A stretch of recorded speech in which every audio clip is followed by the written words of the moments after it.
Yo, what is good, everybody? It's your boy Sports PSP. Welcome to another episode of the Sports PSP podcast.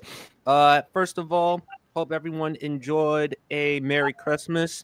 Hope everyone enjoyed Happy Hanukkah, Kwanzaa time right now. Few days away from New Year's, few days away from 2025. I got my crew in the building. I got my man Harrison in the building. How are you doing, brother? I'm doing good, bro. Been a lot better recently. 2025 is gonna be a new year for all of us. Been a lot of up and downs. Just can't wait for 2025, bro. And also, shout out to Chuba Hubbard. Absolutely redemption, by the way, against the Arizona Cardinals after that fumble against Tampa Bay. So can't complain about that. And also, by the way, 14-6 all time against the Arizona Cardinals. By the way, 14-6 all time. So just a little bit of FYI. But yeah, God is good. Mm-hmm. Got my man BRF in the building. How you doing, brother? I am doing wonderful outside of, I know that's my niche. She is like going all off right now. So I should be okay to get through this. But life is good. I can't complain. Just got back into town from Florida last night. We went down to Kissimmee, Orlando. Went down Sunday, came back Thursday. Had a great time. Posted some pictures, some videos up on the Facebook. If y'all ain't checked them out, check them out. I had a blast. I needed it. I feel rested. I feel rejuvenated. And plus I got three more off days too. I go back. I don't have to go back to work till Monday, so I'm feeling pretty good. So I'll be Oh, well that's what's rested. up. That's what's I'll be up. what exactly. So I'll be well rested, ready to get back at it Monday. But until then, it's the highlight of Friday night because this is how we get down. Absolutely. And of course, we cannot do the Sports PSP podcast without my main guy, undisputed world champ. How are you doing, brother? Oh man, feeling great. Always a privilege, a pleasure, and an honor in order to be on the Sports PSP podcast. Like BRF said, the highlight of Friday nights, man. Doesn't get any better than this. No place I'd rather be to bring, especially 2 nights after Christmas, and then going into the new year, starting a new show, man. Hell of it, man. Hey, I'm excited today, man. Always, man. Always a pleasure, man, having y'all on the podcast. Fellas, before we go and talk about what we're going to discuss, unfortunate news surrounding the world of sports, the passing of Greg Gumbel. Died at the age of 78, died of cancer. Reading an article here from ESPN. Greg Gumbel, a veteran of CBS Sports who spent more than 50 years in sports broadcasting, has died of cancer at the age of 78, his family said Friday. Quote, he passed away peacefully, surrounded by much love after a courageous battle with cancer. His wife, Marcy Gumbel, and daughter, Michelle Gumbel, said in a joint statement released by CBS Sports. Greg approached his illness like one would expect he would, with stoicism, grace, and positivity.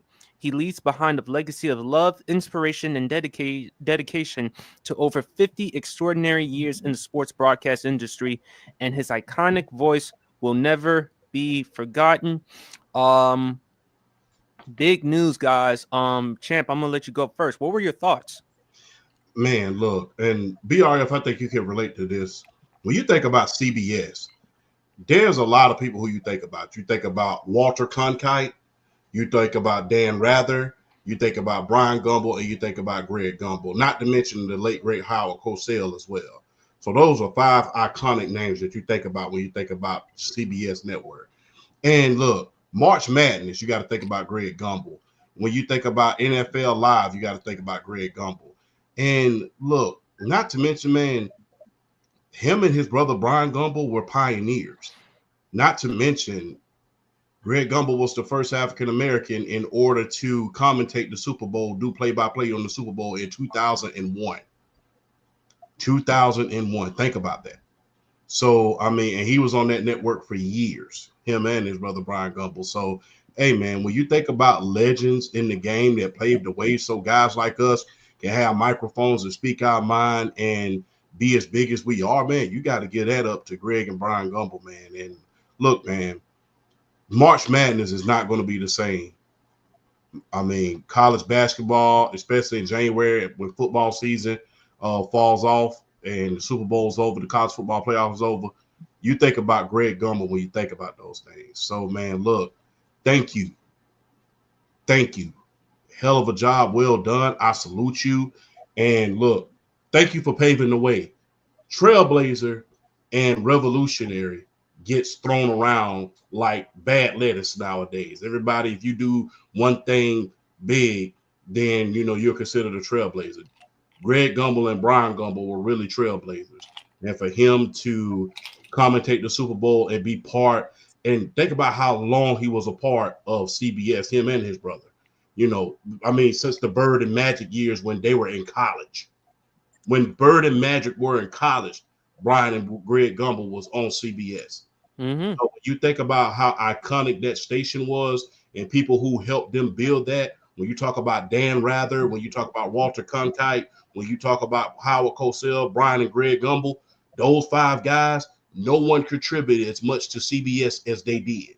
So big ups to Greg Gumbel, man, and thank you for paving the way for guys like myself in order to have a platform. Because if it wasn't for guys like you who had to endure, especially back in those days when you didn't see too many of us on television and sports, if it was for guys like you, we couldn't be here today. So I salute you. Rest in power. Mm-hmm. And to your point, Chap, you mentioned back in 2001, during the Super Bowl between the Baltimore Ravens and the New York Giants for CBS, he became the first black announcer in the U.S. to call play-by-play off a major sports championship.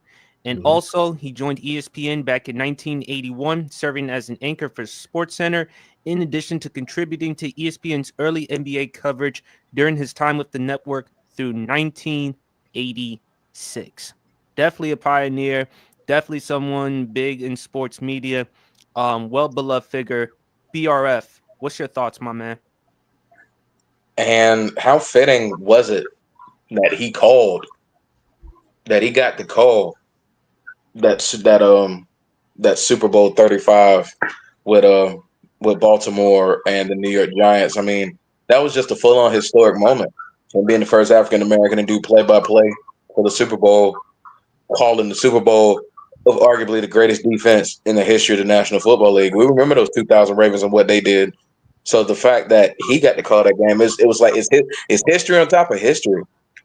But honestly, the biggest thing for me though is not having him with NCAA basketball anymore, with the NCAA tournament. When I think about the NCAA tournament, there are two commentators that come to mind for me, and that's Jim Nantz doing play-by-play, and that's Greg Gumbel handling the Selection Sunday process.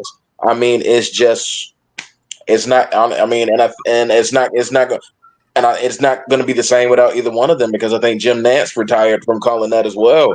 So it's not going to be the same not having either one of those voices. So I mean, Greg Gumbel. I mean, like you heard his voice. You heard his voice so much, and it's so recognizable. Like like you have voices like Bryant Gumbel, his brother, who's iconic and recognizable. Greg Gumbel's voice is iconic and recognizable. Howard Cosell, Vin Scully. I mean, from where we had Skip Carey, Harry Carey, Jack Buck.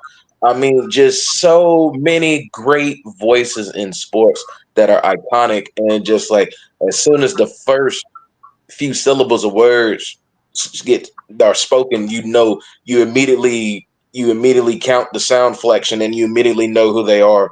So it's just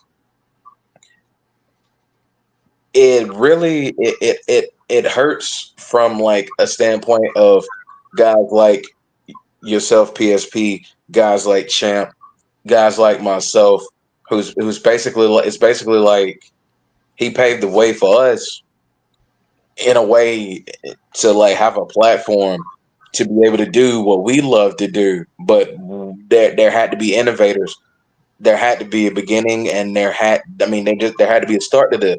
And guys like Greg Gumbel really the true start, was one of the real starts to all of this. And definitely want to send prayers and condolences out to his family, because I mean, for what it's worth, Greg Gumbel is an icon in the world of sports announcing and sports commentating. He is one of the true icons of the game. and he's really gonna be missed because I enjoyed, like, not a lot of times you get these commentators and you enjoy, like, really hearing them talk. Greg Gumbel's one of the few commentators and announcers I enjoyed hearing talk, from the standpoint of he was good at what he did. You could tell he enjoyed what he did, and he wasn't doing this without knowledge of the game. Like, he studied the games. He was all about the game, and you knew he was going to come into this knowing exactly what the heck he was talking about.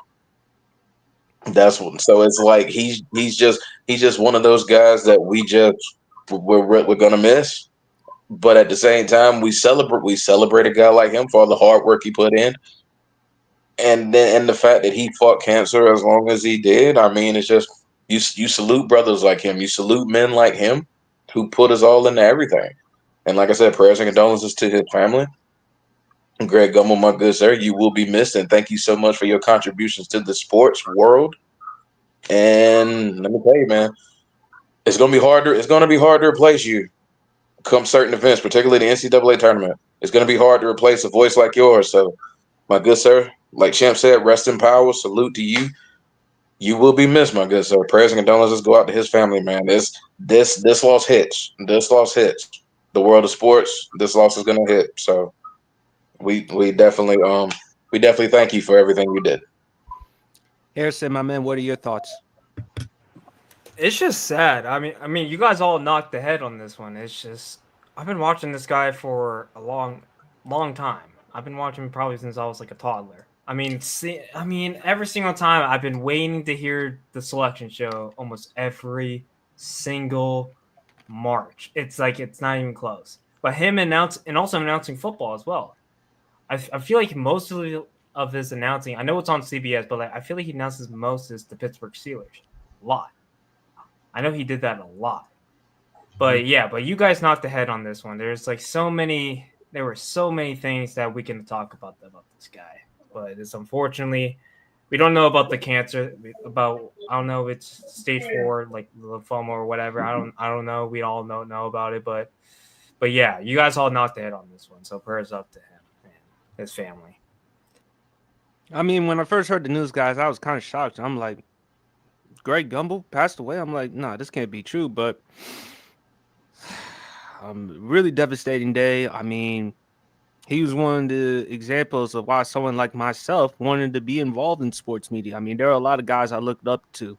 I mean, of course, Stephen A. Smith, Michael Wilbon, Greg and Brian Gumbel, were perfect examples.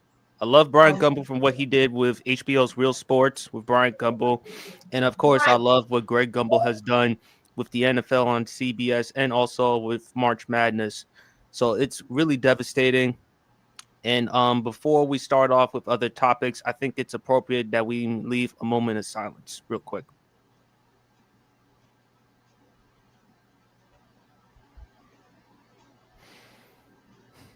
Thank you.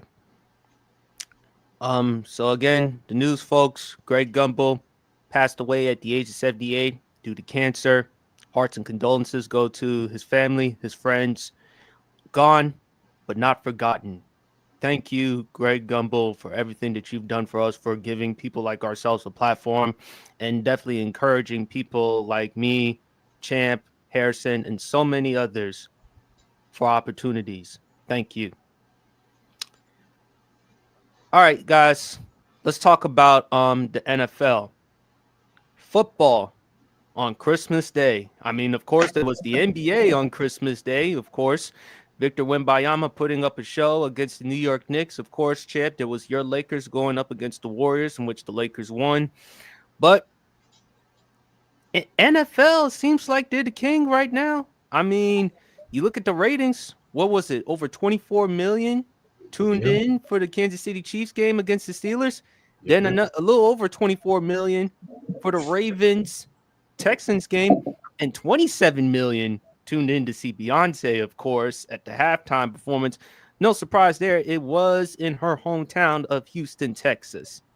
So, Champ, I'm gonna let you go with this first, man, because you did a video on this on your TikTok. Please go follow Undisputed World Champ, and please also go follow him on his podcast, on Thursdays and Saturday nights. He, BRF Sports, and of course Flash. I'm gonna let you go first again, man. What are your thoughts about the games? And do you think the NFL is taking over the NBA as far as with the ratings and stuff? Well, the thing is, the ratings was already down in the NBA this year. They're experiencing a down year in the ratings, and it's not getting any better. I mean, if you really, really think about it, those ratings that they got on Christmas was the highest ratings they've gotten all year. And part of that problem is there's no story within the NBA right about now. There's no story. I mean, it's like I'm not going to insult the game because I like the way the game is. It's offensive driven. People want to see offense. And you got to be careful about what you ask for because everybody was talking about, well, defense, people always frown upon defense. But now that you have too much offense, now you're seeing how much it waters the game down. But there's no story in the NBA right now, and their biggest superstars are on their way out. And there's nobody to really replace them at this point. And you cannot replace a LeBron James. You cannot replace a Steph Curry. You cannot replace a Kevin Durant. Those are our generation's big three. Sort of like in the 80s when you had Jordan, Bird, and Magic, and Dr. J. It's just like you just cannot replace those guys right about now. And I don't think the NBA has done a great job of putting the camera on a lot of other guys anyway. So I'm just going to be honest with you. I think the NFL has overtaken the NBA on Christmas because, look, it's ingenious I don't think people are thinking about this. It's genius what the NBA did. It's genius. Think about what they did. They put a team on that is on the verge of a three-peat in the first game against the most storied franchise in NFL history, the Pittsburgh Steelers. So they put them on that first game.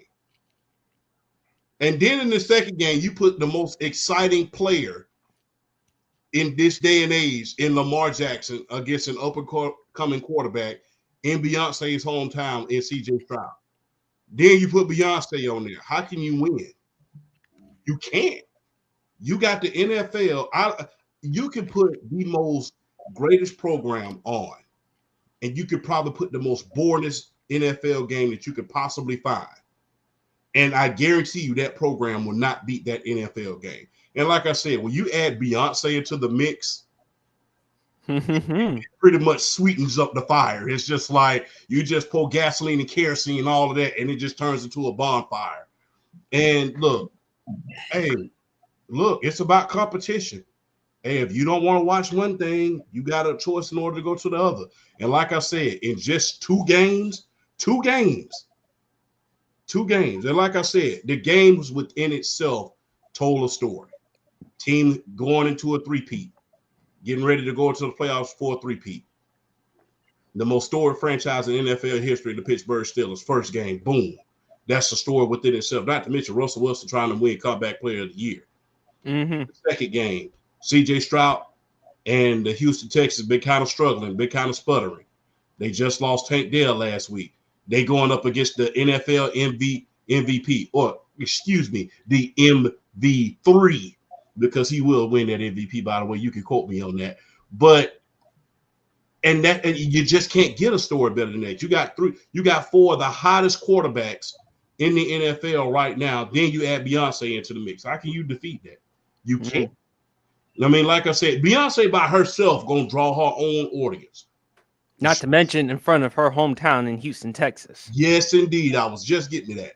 So she's going to draw her own audience, by the way, because she's going to draw women and children and people who don't even watch the game of football. So you putting her name on your programming is going to have people tuning in anyway. Box office. Yep.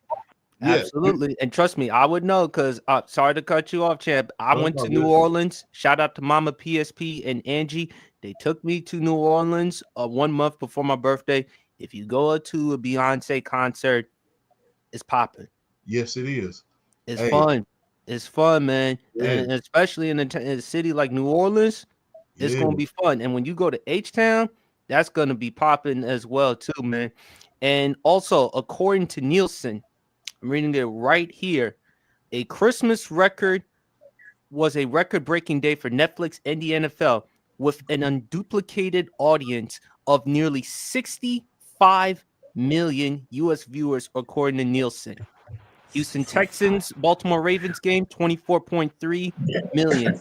Kansas City Chiefs versus Pittsburgh Steelers, 24.1 million. The Beyonce halftime performance, 27 million, man. So this is big news for the NFL, man. And shout out to my man Patrick L. Brown. Does some work for the Grid Network, writes articles and stuff. What up, fellas? Warriors and Lakers game was the most exciting game of the Christmas day. Texans got embarrassed by Baltimore for sure. Don't worry about that, Patrick. We will discuss about the MVP later on the show. And he mentioned an interesting point.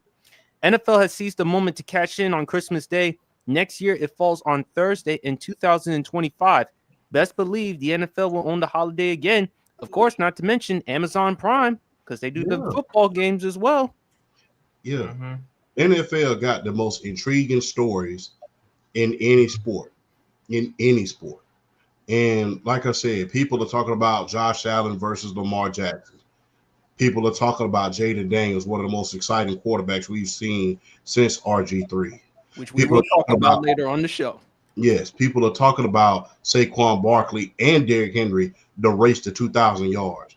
There's so much story in the NFL that you can find something to intrigue you. And like I said, when you add Beyonce to the mix, that's definitely going to bring its own eyeballs. And I would know, much like yourself, I went to a Beyonce concert. I went to the On the Run tour back in the day when her and Jay-Z was touring. So I know the following that brings. So the thing is, man, it's hard to beat. It's hard to beat.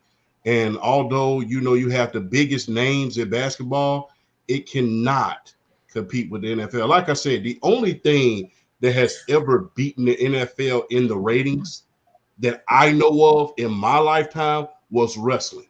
That's the only thing I've ever known to be, and that was a long time ago in the Monday Night Wars. That was the only time that I've seen an NFL programming get beat in the ratings. Other than that, outside of you putting on the biggest concert in the world and putting it up against them, then you're not going to win that. Like I said, the NFL is king. And if you ever notice, the excitement around this time of year is boom, boom, boom, especially with the college football playoff in the NFL. You ever notice that although March Madness is often an exciting time, there's not that rah-rahness to it like you have within the football game. Right. So it's like, yeah, man, I mean, football is king in the United States of America, man. It's a beautiful thing, man, because, hey. Oh, no question about it. If you go to certain states like Texas, they eat, breathe, and sleep football 24/7. And plus, champ, I can't believe you forgot to mention, even though I don't know if she was at that game, people tune into the Kansas City Chiefs, not just because of Patrick Mahomes and Travis Kelce and Andy Reid. They tuned in to see Taylor Swift. Yes. You got Taylor Swift on one game, although people complain about, they show her too much. They only show her for like 30 seconds a game. Chill out. But you got Taylor Swift on one game, a team that's going for a three-peat, and the most storied franchise in the NFL. That's the first game because everybody watches the Pittsburgh Steelers. Everybody. Yep. And in the second game, who don't want to see Lamar Jackson? Who doesn't want to see Lamar Action Jackson? And who doesn't want to see Beyonce? So it's hard to compete against that. So, I mean, look, man, big ups to the NFL, Mr. Carter and Mrs. Carter because, you know, Jay-Z is a part of the entertainment committee with the NFL. So, which is why Kendrick Lamar is performing in the Super Bowl. Although a lot of people wanted to see Lil Wayne because, of course, in New Orleans. But at the same time, Kendrick Lamar is the hottest commodity right now, especially with the track Not Like Us. And now with his album. By the way, go check out his album, man. That album is good. It is smoking. BRF, I'm gonna let you go on this one. Man, dream scenario. I mean, it probably won't happen because Lil Wayne has spoken about this. But could you imagine a dream scenario? Kendrick Lamar's performing, doing his thing. Dream scenario. he brought out Wayne and they did Mona Lisa. Tell me that wouldn't be a dream scenario. Lil Wayne's already said he won't perform that song because he doesn't even remember the lyrics to the song. So he's already come out and said that. But I'm just saying that would be like the perfect dream scenario because we remember when Carter 5 came out and Mona Lisa, that was like the big track of that, like one of the biggest tracks of that album. So just a dream scenario. But I mean, like, the NFL right now is just the king. I mean, there's nothing else to say. The NFL is king right now. I mean, when you put on two games that had a total combined score of 60-12, and then you still putting out those viewers. I mean, the NFL's king, and it's like Champ said. I mean, they have narratives. They have narratives going. They got stories going right now. I mean, you got the Kansas City Chiefs trying to become the first team ever since the NFL AFL merger, the Super Bowl era, to pull off a true three-peat. And I mean, come on, man, Pittsburgh Steelers. I mean, 6 championships. I mean, what more do we need to say about the Pittsburgh Steelers? 6 titles. 6 titles. They're the first franchise with 6 titles. They are the franchise when it comes to the National Football League. 6 championships. I mean, you put those two teams together on any Sunday. Those games are going to blow up. Those games are going to bring in viewers because you expect the game between the Kansas City Chiefs and the Pittsburgh Steelers to be a box office hit. They're gonna do well. Just unfortunate this game wasn't as good. But I mean, that's still name brand. That's still value that each franchise brings to the table. And of course, with Baltimore and Houston, I mean, granted, Houston's been struggling, but they're still an up and coming franchise with one of the brightest young quarterbacks in the National Football League going in C.J. Stroud. And of course, with Lamar Jackson, who, I mean, I can't. As much as I love Josh Allen, I can't defend him winning MVP no more. I can't do it. I've been defending Josh Allen for weeks, but Lamar, it's going to get to a point with Lamar Jackson where the numbers are just going to be too sick. The numbers are just going to be too sick. I think there's a graphic. I think right now he has the second greatest passer rating in a season right now to Aaron Rodgers, like ever. Second greatest passer rating. Aaron Rodgers was like a 122 something. Lamar's at a 121.6. I mean, Lamar's just doing things like he's just doing ungodly things right now at the quarterback position. And then where is he at? Where is he at in total touchdowns? He's over 40 in total touchdowns this year with only 4 interceptions. I mean, at some point the numbers are just going to be too sick to not give him the MVP. And I feel like the performance against Pittsburgh, and then you follow it up with this performance against Houston. I mean, I thought Josh Allen had it locked up, depending on what Lamar Jackson did. Oh no, I think Lamar's got number 3 in the bag after this. But I mean, it's just yeah, like I said, man, the NFL's kings, man. They just have so many things going for them right now. They're just bringing so much more to the table as far as the NBA.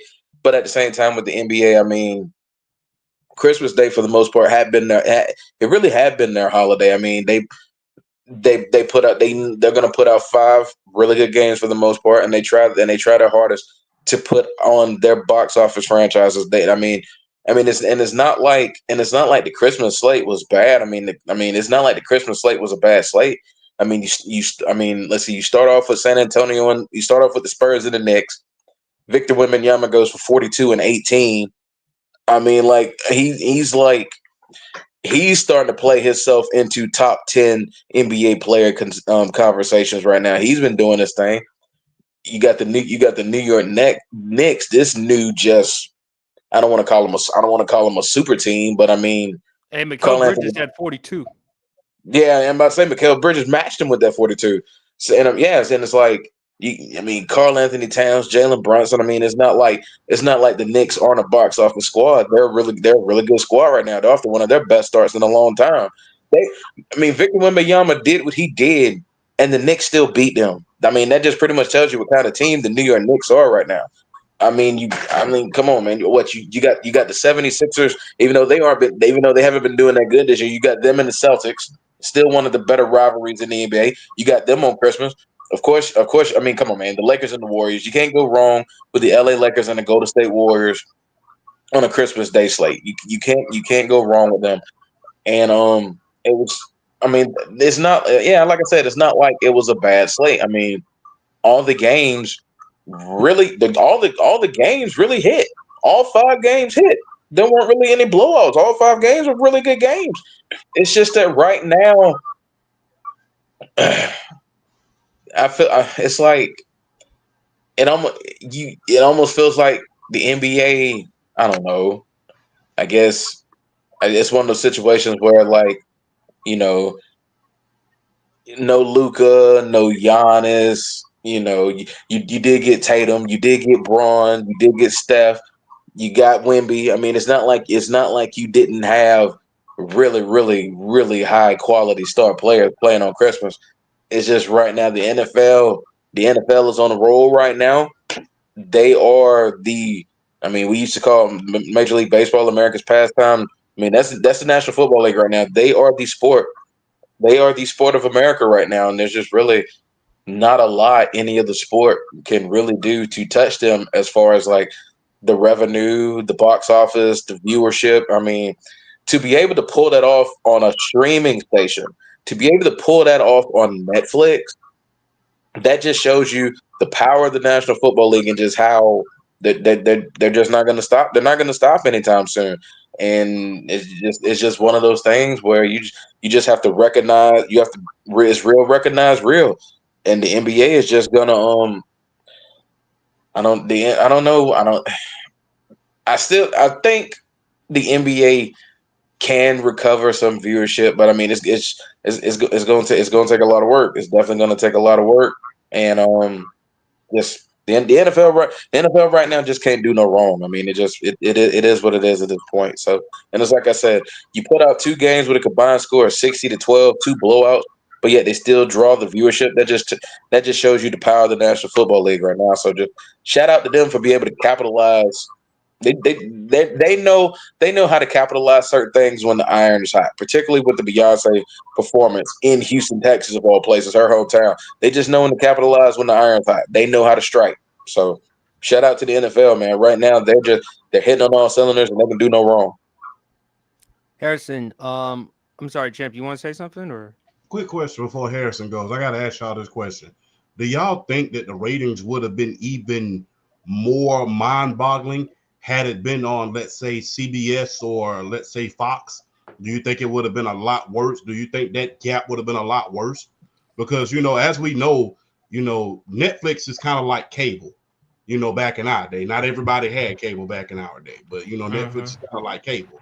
But do you think that blowout in the ratings war on Christmas would have been a lot worse if it would have been on, let's say, CBS or Fox? It's just a question I have.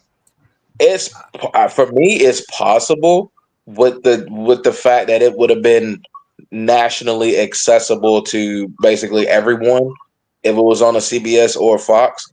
So the possibility there, that blowout could have been worse because everybody can access CBS and Fox. So Or yeah, ESPN. or ESPN for that matter. So yeah, it could have been. It could there. It's lucky that it was that bad because it was on like a ESPN, a Fox, a CBS, an NBC networks like that. Oh, it would have been like it could have got worse. It really could have because of the accessibility. Yeah. Go ahead, Harrison. Okay, it's my turn. Yeah. Okay. Can you put me on the big screen, by the way? Can you put me on the big screen, by the All way, right, hold on. PSP? Give me a second. Make sure to clip it, by the way. Oh gosh, here we I go. can't take it. Really cannot take a Chiefs fan seriously anymore. If I would rather talk to a blank wall than talk to a Chiefs fan. I'm talking to that Chiefs fan, by the way, that I shared it to the man, the myth, the legend, Mr. Undisputed World Champion PSP. I can't do this anymore. I can't take a Chiefs fan seriously anymore because I would rather talk to a blank wall than talk to a Chiefs fan. By it's just you Chiefs fans are absolutely ridiculous saying that Mahomes should win the MVP, which Lamar Jackson has way better stats than Patrick Mahomes. Josh Allen has way better stats than Patrick Mahomes, and also in the running back chase, even though they have, I don't think they're not going to win the MVP because it's a quarterback thing. Saquon and Derrick Henry. I don't know why you Chiefs fans think that Mahomes should win the MVP. You guys are absolutely ridiculous. Stop being casuals and be realistic for once. Okay, now I'm done. Okay, you can take me off the big screen, by the way. BSB. All right, go ahead. Oh, you can take me off now. I just did. I just did. Okay. Yeah, there's just Beyonce. I mean, Taylor Swift. I mean, like what champs say about the whole the new people who are trying to get into the NFL. I mean, we all can blame the Swifties and also the biggest fans of the people of Beyonce right now. I mean, I didn't watch the halftime report because I was eating some Chinese food for Christmas. So like, I mean, you got to give the NFL props. They work they tail off to make it happen. We've been hearing about these commercials for God knows how long, a lot. And also, listen, I didn't watch. I don't like the NBA. I don't like it. I have my personal opinion about it, but I'm not gonna say it. Think before you speak. By the way, I just think that the NFL does it way better than the NBA. Yes, the 4 games. Yeah, the 4 games about. And, excuse me. And also on ESPN2, they did a little bit of Disney with with Mickey Mouse and Goofy and Donald Duck and all that type of stuff. The little mini cartoon characters. Oh yeah, I did see that. Yeah. Yeah, the deck the halls, the deck the halls, the Spurs and the Knicks. Yeah, listen, I messed with it. It was pretty cool. I like them, but you still can't doubt the NFL whatsoever. It doesn't matter what it is, but that's all I'm gonna say. But I just had to say this online because I just can't take a Chiefs fan seriously. My thing regarding the NFL, NBA, I just think the NFL is getting ahead with the times. And look, NFL cares about the money. And my brother and I, we had this conversation, and shout out to Kenny. Say what you want about Roger Goodell in terms of the punishment protocol and stuff like that, but he's definitely made the owners and players a hell of a lot more money than they can imagine or realize, man.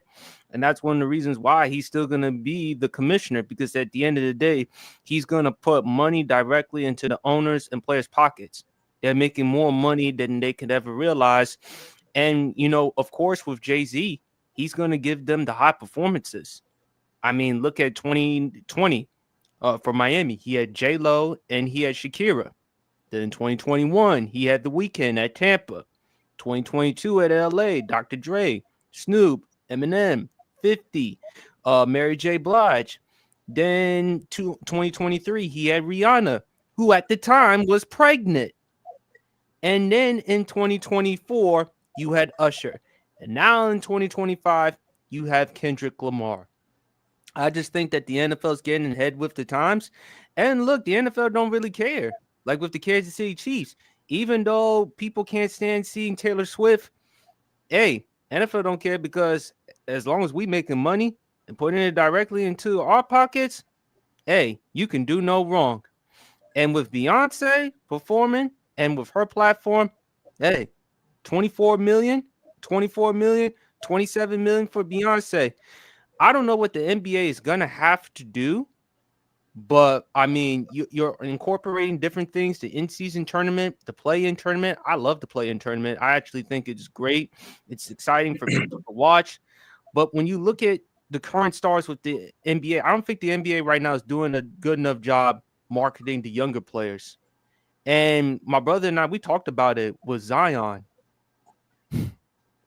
I don't know what's going on with Zion Williamson. If I'm the Pelicans, I trade him. I wouldn't cut him. I trade him to go elsewhere. But at the same time, it's been 6 years. And coming out of college, there were a lot of comparisons between him and LeBron James. And look, man, although it's laughable because it's New Orleans, I've talked about New Orleans.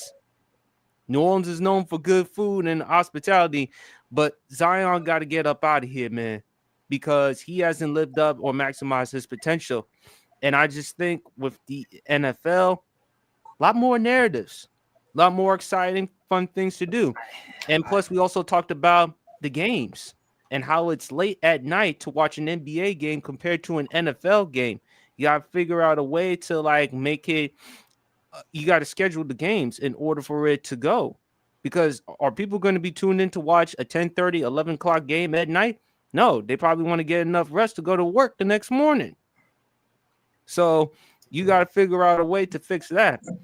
But also I got a question. Shout out to my man Patrick L. Brown. Thoughts on the Sacramento Kings firing head coach Mike Brown, real quick. Just real quick. Oh, No comment. I mean, the Kings suck. I don't know about that one. I mean, he just won Coach of the Year about a The year. first year. Yeah, first year. I don't know what it is with Mike Brown. It seems like every time he goes somewhere, the first sign of trouble, they get rid of him. Remember, they did the same thing to him at Los Angeles when we had him. So Oh yeah, let's not forget that 2012. Yes, this is like at the first sign of trouble, they automatically just don't have no problem with releasing him. But yeah, he just won. Didn't the Kings make the playoffs just last year or the play-in? They made the play in, but I think they lost. Yeah. So I mean, I don't like I said. I mean, it's in the middle of the season, and as you saw last year with the Milwaukee Bucks, I'm just gonna be real. Firing coaches in the middle of the season never pans out in the long run. So I have questions about that, but Sacramento is one of those franchises that they make a lot of questionable decisions. But on a good note, one of their legacy players is going to be the coach, Doug Christie. He's going to be the interim coach. Defensive-minded guy. Yes, he is. So I think that's a good thing. Seeing if you know the NBA and the history of it, to see Doug Christie take over the head coaching of the Sacramento Kings is something to behold if you are interested in the history of the game. BRF. How does a team with Domantas Sabonis, De'Aaron Fox, DeMar DeRozan, how is this team 13-18? How is this team 13-18 when you look at the strides they made last year, and then and then you bring in a DeMar DeRozan? You got my dark horse, most improved player, Keegan Murray, has shown himself this year. He's been a good player. He's kind of been doing what I thought he was going to do as far as like kind of step his game up a little bit this year. I think that's probably one of the main reasons why they did go with Doug Christie as an interim, him being a defensive-minded guy. Sacramento's a bad defensive team. And honestly, Mike Brown, and I guess that could be one of the main reasons why they did fire Mike Brown, because Mike Brown himself is a defensive-minded guy in himself. And Sacramento has not been playing that good of defense this year. But I don't know, man. I feel like 13-18 can be fixed. I mean, I get the Western Conference is the Western Conference, but it's not top heavy like it was like back in the 2000s, and even the early 2010s for that matter, where the Western Conference used to be like a murderer's row of like teams that could win the NBA championship. I mean, there was a time you would pick the top 6 teams in the Western Conference to win the NBA championship before you pick the number 1 seed in the Eastern Conference. Like, that's how stacked the Western Conference used to be back in the day. And I don't think it's like that anymore. So it's not like the Sacramento Kings couldn't get out the hole, but I guess it was just one of those things where it just felt, I don't know. And I'm with you, PSP, like, Mike Brown's a good coach. Like, it's crazy. He's a good coach. Like, it's crazy. Like Cleveland, and they did the same thing to him in Cleveland. Like the first signs of, oh God, what's going on? They fired him too, and it's just like I can't figure out the vibes with Mike Brown and why these coaches are so quick to get rid of him, because he looks to me like he's got like he's a defensive minded coach, but he looks to me like he's got like the players coach kind of vibe, but they always seem to just kind of cut him at the first sign of trouble. So I can't explain it, but yeah, I mean, I don't think the way to. I mean, if their defense doesn't shore up with Doug Christie, they're not going to go anywhere, anyways. So I mean, I guess we'll kind of see how this firing plays out. But all I know is this: they better get it together, because Mike Brown could be the start of something. Because I mean, you're hearing rumors and rumblings about whether they're going to trade De'Aaron Fox or not. So That's definitely gonna be something to watch out there for too. For them training De'Aaron Fox. I mean, Mike Brown could be the first domino if Sacramento doesn't get it together. So we just kind of see where it goes. All right. All right, fellas, let's talk about the NFL MVP. I mean, it's a battle between Josh Allen and Lamar Jackson. I got some of these stats right here from StatMuse. So if you look at it, Josh Allen stats right now: 26 touchdowns, only 6 interceptions, 3,549 yards, a completion percentage of 63.8%, a passer rating of 101.2, a 5.7 touchdown percent to a 1.3 interception ratio. Then you look at Lamar Jackson's stats: 39 touchdowns, 4 interceptions, few yards shy of 4,000, completing 67.9% of his passes, a 121.6 passer rating, an 8.8 touchdown percentage to a 0.9 interception ratio. Champ, you called MV3 for Lamar Jackson. BRF, you think it's Lamar Jackson's at this point to lose, but it's not really an easy decision, because if you look at what Josh Allen did, you can't ignore what he did against Kansas City, giving the Kansas City Chiefs their first loss of the season, and he gave the Detroit Lions their first loss since week 2. I believe they lost to the Tampa Bay Buccaneers. And you look at what Josh Allen has been doing. I still have, by a slight hair, I give Allen the slight edge. I got no problem with Lamar winning an MVP because, again, this would add to his Hall of Fame legacy. Lamar Jackson, and of course, Patrick agrees with Champ, MV3 for sure. He got to deliver in the postseason. That's my only concern. And that's a story for another day, Patrick. But when I look at Josh Allen, you're doing this without Stephon Diggs. Your first year, Stephon Diggs went to Houston. And when he went to Houston, Super Bowl contender. Now you look at Josh Allen. You look at the offense, 26 touchdowns, 6 interceptions. What's been a knock on Josh Allen throughout his career? Turnovers. Well, he's gotten that together. 26 touchdowns, 6 interceptions, and him playing this well, not to mention his rushing statistics as well. You can live with that. I still got the edge to Josh Allen, but it's mind-boggling to me because last year when Lamar Jackson won the MVP, it wasn't based on stats. But now, this season, it's based on stats. Okay, I give you Lamar's stats: 39 touchdowns, 4 interceptions, near 4,000 yards. That's 121.6 passer rating. That's Aaron Rodgers-esque numbers. That's what Aaron Rodgers did when he won the back-to-back MVPs in 2020 and 2021, and the year in 2011 when he threw 45 touchdowns to only 6 interceptions with a 122.5 passer rating.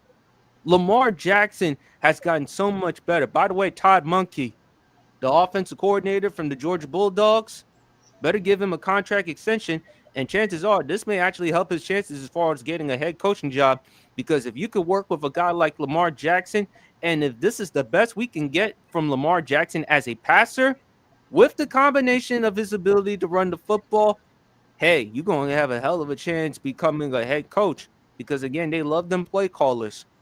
But if I look at it, I got to give the slight edge to Josh Allen. He does have the wins. Buffalo's the number 2 seed. I got to give it to Josh Allen. And yes, Lamar Jackson, he did answer the bell. He finally got got a victory against Pittsburgh. To your point, BRF, the first time Lamar Jackson finally got to play Pittsburgh at his home, not at Pittsburgh, at his home in Baltimore, and he played well enough. I'm going to give Josh Allen the slight edge, man, because I don't know how you're going to ignore the victories against Detroit, against Kansas City, what he's had to doing without Stephon Diggs, and on top of that, the turnovers, because that's been the knock with Josh Allen. So BRF, I'm gonna let you go.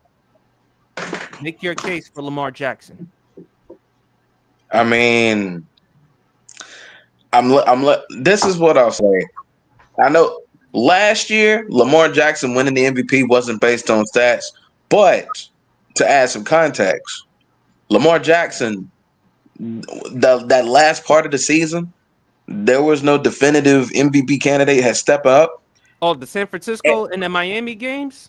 Basic, and I think Dallas was on that slate last year. He basically ran through the murderer's row as far as like a schedule and destroyed everybody and played great football in the process. And that's what ultimately got him the MVP. It wasn't just necessarily the stats. He played well in the biggest matchups and the biggest moments last year, and he had the stats to go along with that. So we were waiting for someone to just take it, and Lamar Jackson last year took it, and there was just no arguing about that. And I've been on the Josh Allen bandwagon really since the beginning, really since about week 4, week 5, when he was really starting to show himself with, not having the talent that he's accustomed to having. I mean, not saying like Keon Coleman isn't a good player, not like saying Khalil Shakir isn't turning into one of the better slot receivers in the National Football League.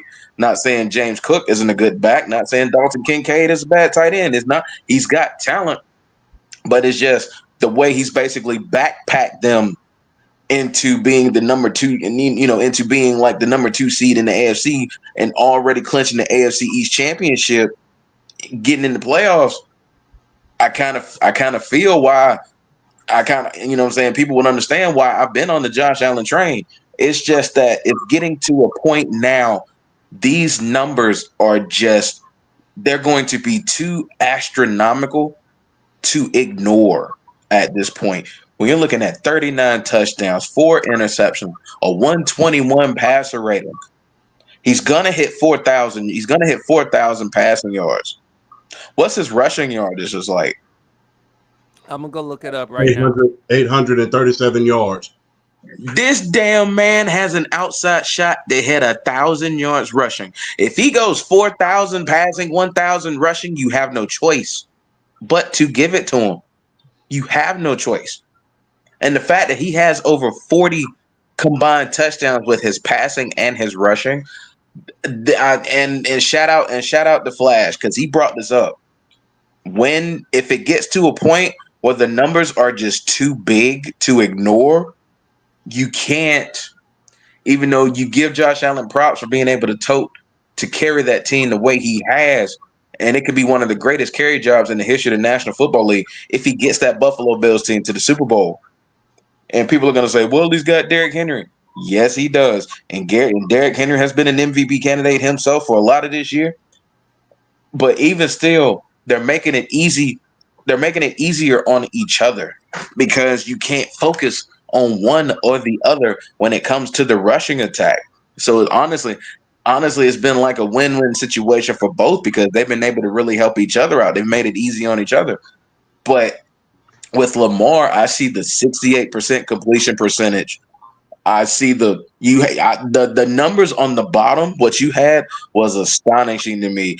8.8 touchdown percentage and a 0.9 interception percentage. Like, how the numbers are going to be too ridiculous to argue with at this point at the rate Lamar Jackson is going. If he gets to like 45, 46 combined touchdowns, 4,000 passing yards, 1,000 rushing yards, and that completion percentage and that passer rating goes up or stays where it's at this point, you can't. The numbers are going to be so great. It's going to be like, okay, yeah, we get it. He might have a little more talent, but he's playing at such a high level. Lamar Jackson right now might be the best player position by position. Lamar Jackson might finally be the best player right now in the National Football League. And I get it. We got to get to the playoffs, and we know how Patrick Mahomes is come playoff time. We get that. But if we're looking at right now, not taking any reputation thing, not taking any previous years into account, if you're looking at right now, position for position, Lamar Jackson might be the best player right now in the National Football League. Yes, he's got to show it in the postseason, but we're not there yet. We're talking about the regular season. I just, like I said, the numbers are just too ridiculous to ignore at this point.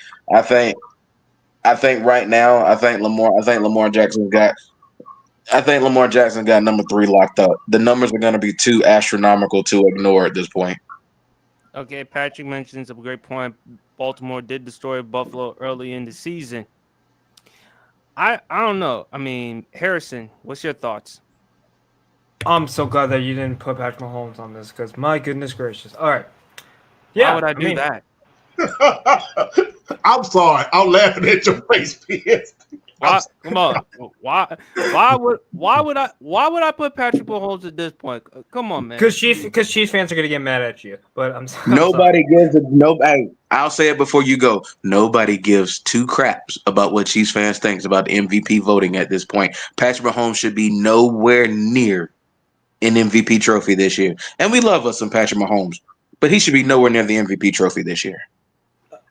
Agreed. Sorry, PSP, but like I gotta. Go ahead. Go ahead. Okay. Go ahead. No, I mean it's like apples and oranges, pancakes and waffles. What do you want for breakfast? And also, what is your favorite fruit? Apples or pears? But like, or apples or oranges. I mean, a point like what is it? A 0.8 interception rate? Yeah, I mean, like I'll put up the stat right here. I think I got it. There you go. yeah, like a 0.9 like interception rate. I mean, like 4 of those interceptions wasn't his fault. I feel like 3 out of 4 or 4 out of 4 of those interceptions were mainly tip balls. There was one against the Commanders, if I'm not mistaken, and I forgot the rest of them. I mean, the rest of them were 3 out of 4 or tip passes, or the one that he throws on accident. Lamar should win the MVP, but I love Josh Allen. I think Josh Allen is by far the second or third best quarterback in the NFL. But like, I'm still gonna give it to. I think the stats are not even close. The stats are not even close. I'm taking Lamar Jackson to win the MVP, and it's not even close. If he plays like that and makes the Super Bowl, I mean, still you gotta get MVP right there. If he beats Mahomes, but it's still good. I mean, I'm just saying, give it to Lamar Jackson. He's already going to the Hall of Fame. It's already I don't know first ballot, but he's still gonna make the Hall of Fame. If he wins another MVP, this solidifies he's already a first ballot because to win 3 MVPs and when you have multiple MVPs in Rodgers and Mahomes, and to be doing this, mind you, considering what Bill Polian once said about him, didn't think he was going to be that good enough as a quarterback. Lamar Jackson, top 3, top 4 quarterback right now, currently in the NFL? Yeah. Oh, he's top. He's definitely, for me, he's top 3. For me, he's top 3. Yeah. Top 3? Okay. Mahomes, Allen, and Lamar Jackson right now. If you want to put Joe Burrow in there, I won't knock you. But I think right now, if you want to talk about top 3 quarterbacks of the league, it's Patrick Mahomes, it's Josh Allen, it's Lamar Jackson. I'm surprised you didn't put I'm not going to deny that. I'm not going to deny it. I say Mahomes, no particular order. Mahomes, Burrow, Allen, Herbert right now, and also Lamar. I mean, thank you for giving Justin Herbert some love, man. Justin Herbert, thank you for giving that boy his love, man. Because I can't doubt that guy. Shout out to Brandon for the block. He always loves Justin Herbert a lot. Always thank you. Justin Herbert. Well, he finally has a coach as opposed to what he had in Brandon Staley. That's the truth. Yeah, but yeah, just give it to Lamar. Just give it to Lamar. We'll all be happy. The end. All right. And one more quick point before we move on, because this goes back to a TikTok that I made. For those that are saying they have fatigue of Lamar Jackson, this is to a video I made about Nikola Jokic back a while back. Hey, if I'm Lamar Jackson and I already have 2 MVPs and I'm playing like the best overall player in the National Football League, if you're tired of me winning them, I don't care. Tell your team to stop me. Tell these other teams to stop me. Until then, I'm going to keep snatching these bad boys up if I'm the best player in the league. It is what it is. I still got the edge to Josh Allen because I just think, I understand if you take away Lamar Jackson out of the equation, how would Baltimore would be, but with Josh Allen, to the point with the turnovers, not only that, we thought who was going to be the team that was going to compete against them. The New York Jets, not even damn close. And with Josh Allen, to beat Kansas City and to beat Detroit. And let's not also forget the game he had against the Rams too. Even though they lost that game, but still Josh Allen put up crazy ideal numbers. It's going to be tough. I mean, I understand Lamar with the passer ratings, best touchdown to interception ratio, passer rating, and stuff like that. It's going to be hard to say no to Josh Allen, but hey, if you want to go with Lamar Jackson, I can't be knocking you with this. But I do know one thing. Is Jaden Daniels, has he locked up the offensive rookie of the year? Yes, the board is unanimous. No, it's BRF, come not. on. No, it's not unanimous. No, it's not. No, it's not Yeah, unanimous. I'm with No, it's not. you. No, it's not BRF, I'm unanimous. with you. No, it's not unanimous. Bo Nix can still win this thing. No, it is not unanimous. Bo Nix can still win this. It's not. No, it's not unanimous. Bo Nix can still win this. Yeah, It's hold on, not BRF, unanimous. BRF. Yeah, I'm with BRF. I'm with you. No, Bo Nix. No, Okay, BRF, let me ask you this question. I'm If listening. Jaden Daniels puts on a show at your Falcons, because remember, Atlanta, Washington, Sunday Night Football on NBC, Marshawn Lattimore will not play in that game. If he because of the injury, he's ruled out in that game. I know. I know. If my fault. Jaden Daniels puts up another great performance, kind of like how he did against Philadelphia, will you concede? It depends. I'm telling you, man. He's got to show out, and Bo Nix has to put up a clunker. That's how I feel. Because it's still really close right now between those two. I think for Jaden Daniels to like sew it up, he's got to show out, and Bo Nix has to just put up an absolute clunker of a game to sew it up. Bo Nix has been playing too well on his end for it to say it's over, because it ain't over yet. But it's got to go that route. Jaden Daniels has to destroy us, and Bo Nix has to look like crap his next game. Go ahead, champ. Hey, let me flip back on the Lamar situation, then I'll go into Jaden real quick. It'll only take me a minute. For everybody who keeps saying, well, it wasn't about stats last year. It wasn't about stats last year. Let me break it down in the great words of Major Payne. Let me break it down. Number one, you got to realize this. Josh Allen had 21 turnovers last year. 21. So, of course, it wasn't going to be about stats when you had an MVP, when it came to him in the MVP. He had over 21 turnovers. He led the league in turnovers. When is the last time, other than, let's say, Daryl LaMonica, that was back in the 60s, that a quarterback led the league in interceptions and led the league in turnovers and still won the MVP? None. So let's stop. Number two, well, Lamar Jackson has another MVP candidate.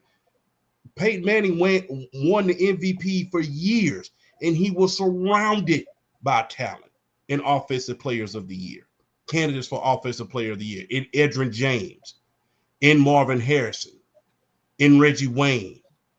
He was surrounded. So let's cut that. Let's cut that noise out. Not to mention, a quarterback can win an MVP if his running back is the MVP. Look at what Kurt Warner did with Marshall Faulk. 1999 and 2001. Exactly. So, I mean, let's stop moving the goalposts. If your quarterback led the league in turnovers last year, then of course it was going to go to somebody else. Not even the great Brett Favre was able to lead the league in interceptions and win an MVP. It was only when he cut those interceptions down was he able to win those MVPs. So let's stop moving the goalposts. And the thing is, the reason why I give it to Lamar is because if he hadn't beaten Pittsburgh and he hadn't beaten Houston, he's beaten the top two defenses in the league this year in the last two games. I mean, blew them out. I mean, and not to mention put up some spectacular numbers. So I have to give it to the guy who's playing not only better football, but playing in the tougher division. You got to play Mike Tomlin, who is a mastermind, twice a year. You got to play Joe Burrow twice a year. And I'm going to just go on record as saying, people better hope Joe Burrow and the Cincinnati Bengals do not make it into the playoff, because they're going to light somebody up like a Christmas tree in December. You can Rest assured of that. Well, But you also said though that if the Bengals get rid of both Chase and Higgins, Joe Burrow demand a trade. oh yeah, I'm demanding the trade like yesterday. But I digress.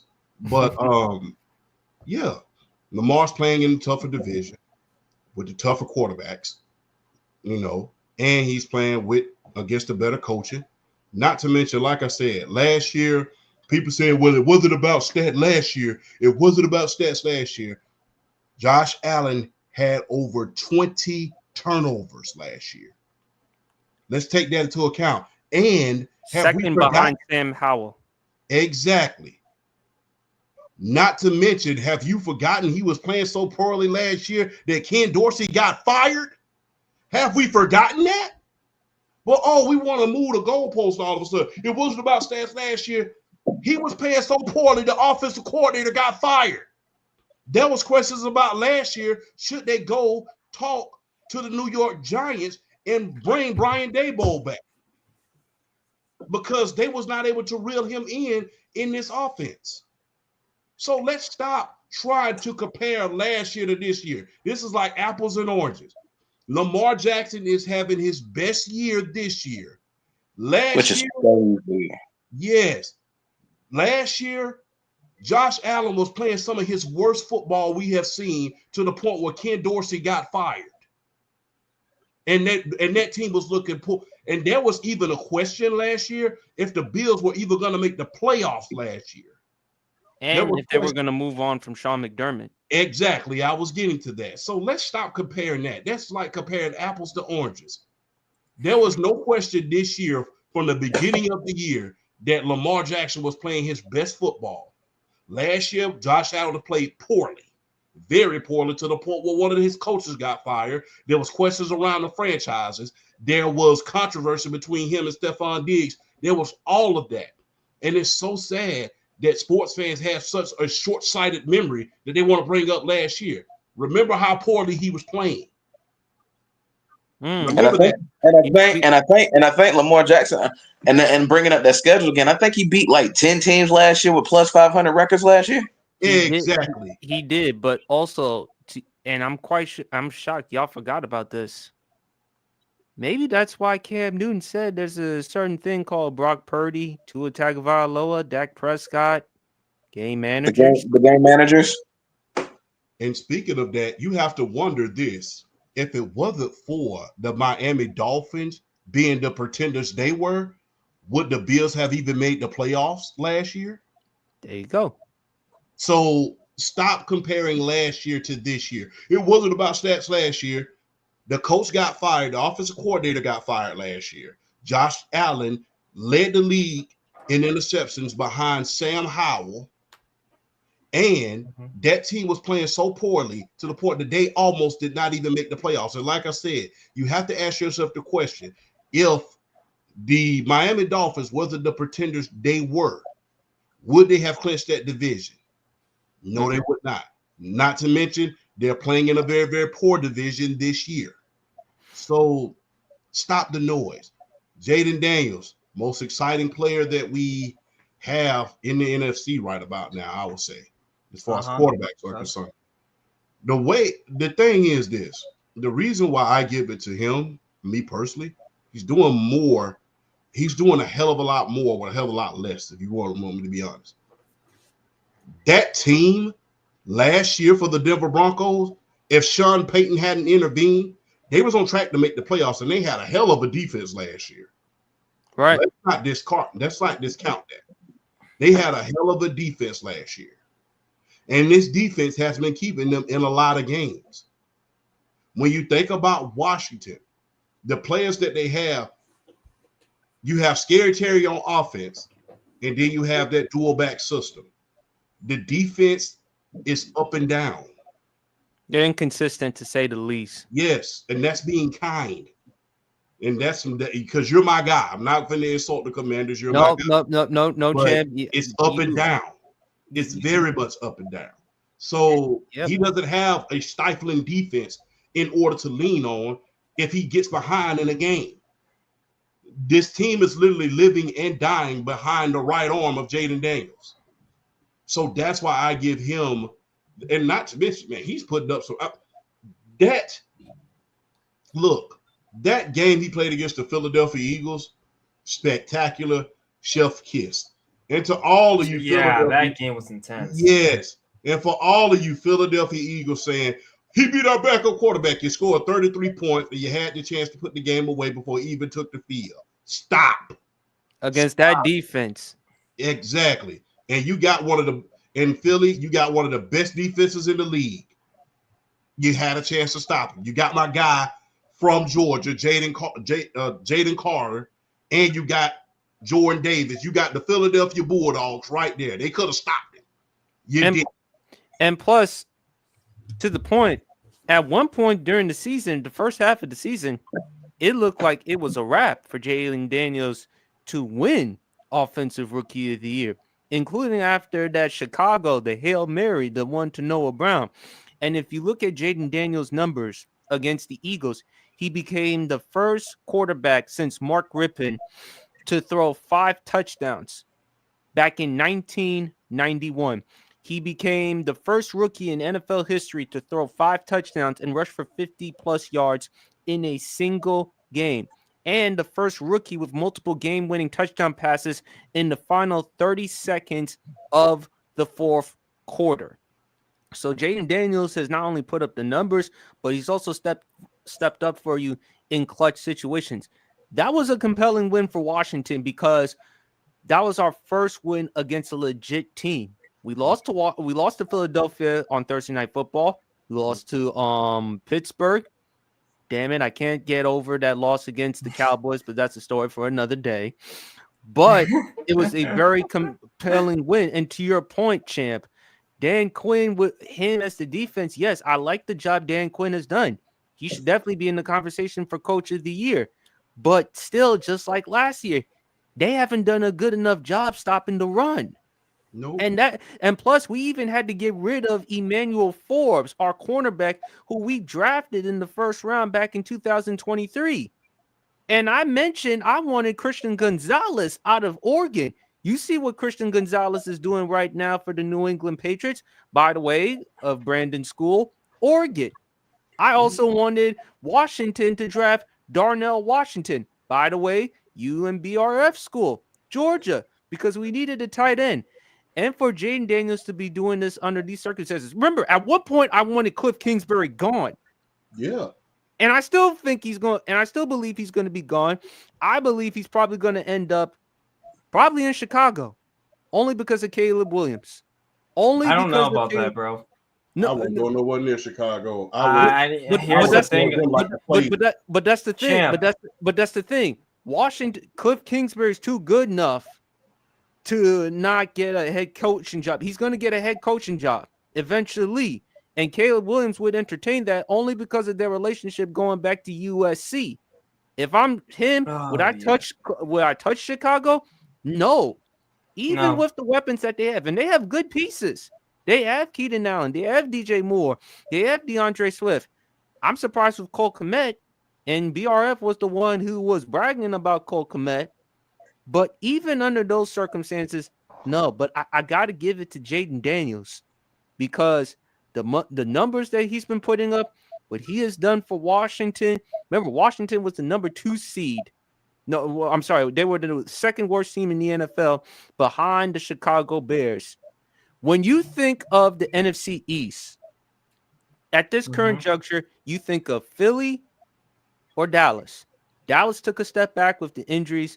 Dallas took a step back with Mike McCarthy. I'm sorry, Jerry, you got to move on from him.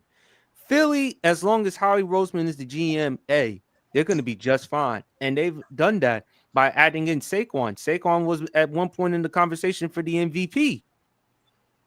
Let me ask you this question. Is it fair to say Jayden Daniels probably the best quarterback in that division? You can't say Bo Nix the best quarterback in that division. He's third behind Mahomes and Herbert. But in that division, who has played the best so far? You look at Dak Prescott, okay, injury, all right, we'll give him that. Jalen Hurts, he's done a better job reducing the turnovers. But at the same time, it does help that you kind of have Saquon. What about Jaden Daniels? Has he played like the best quarterback in that division? And plus, he's bringing us back to what RG3 once had, and hopefully for Washington, we continue that because my God, before all the injuries with RG3, we had a future. We thought we had a future.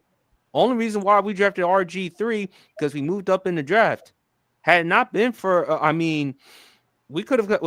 Look, Jaden Daniels is giving us something for Washington fans to believe in.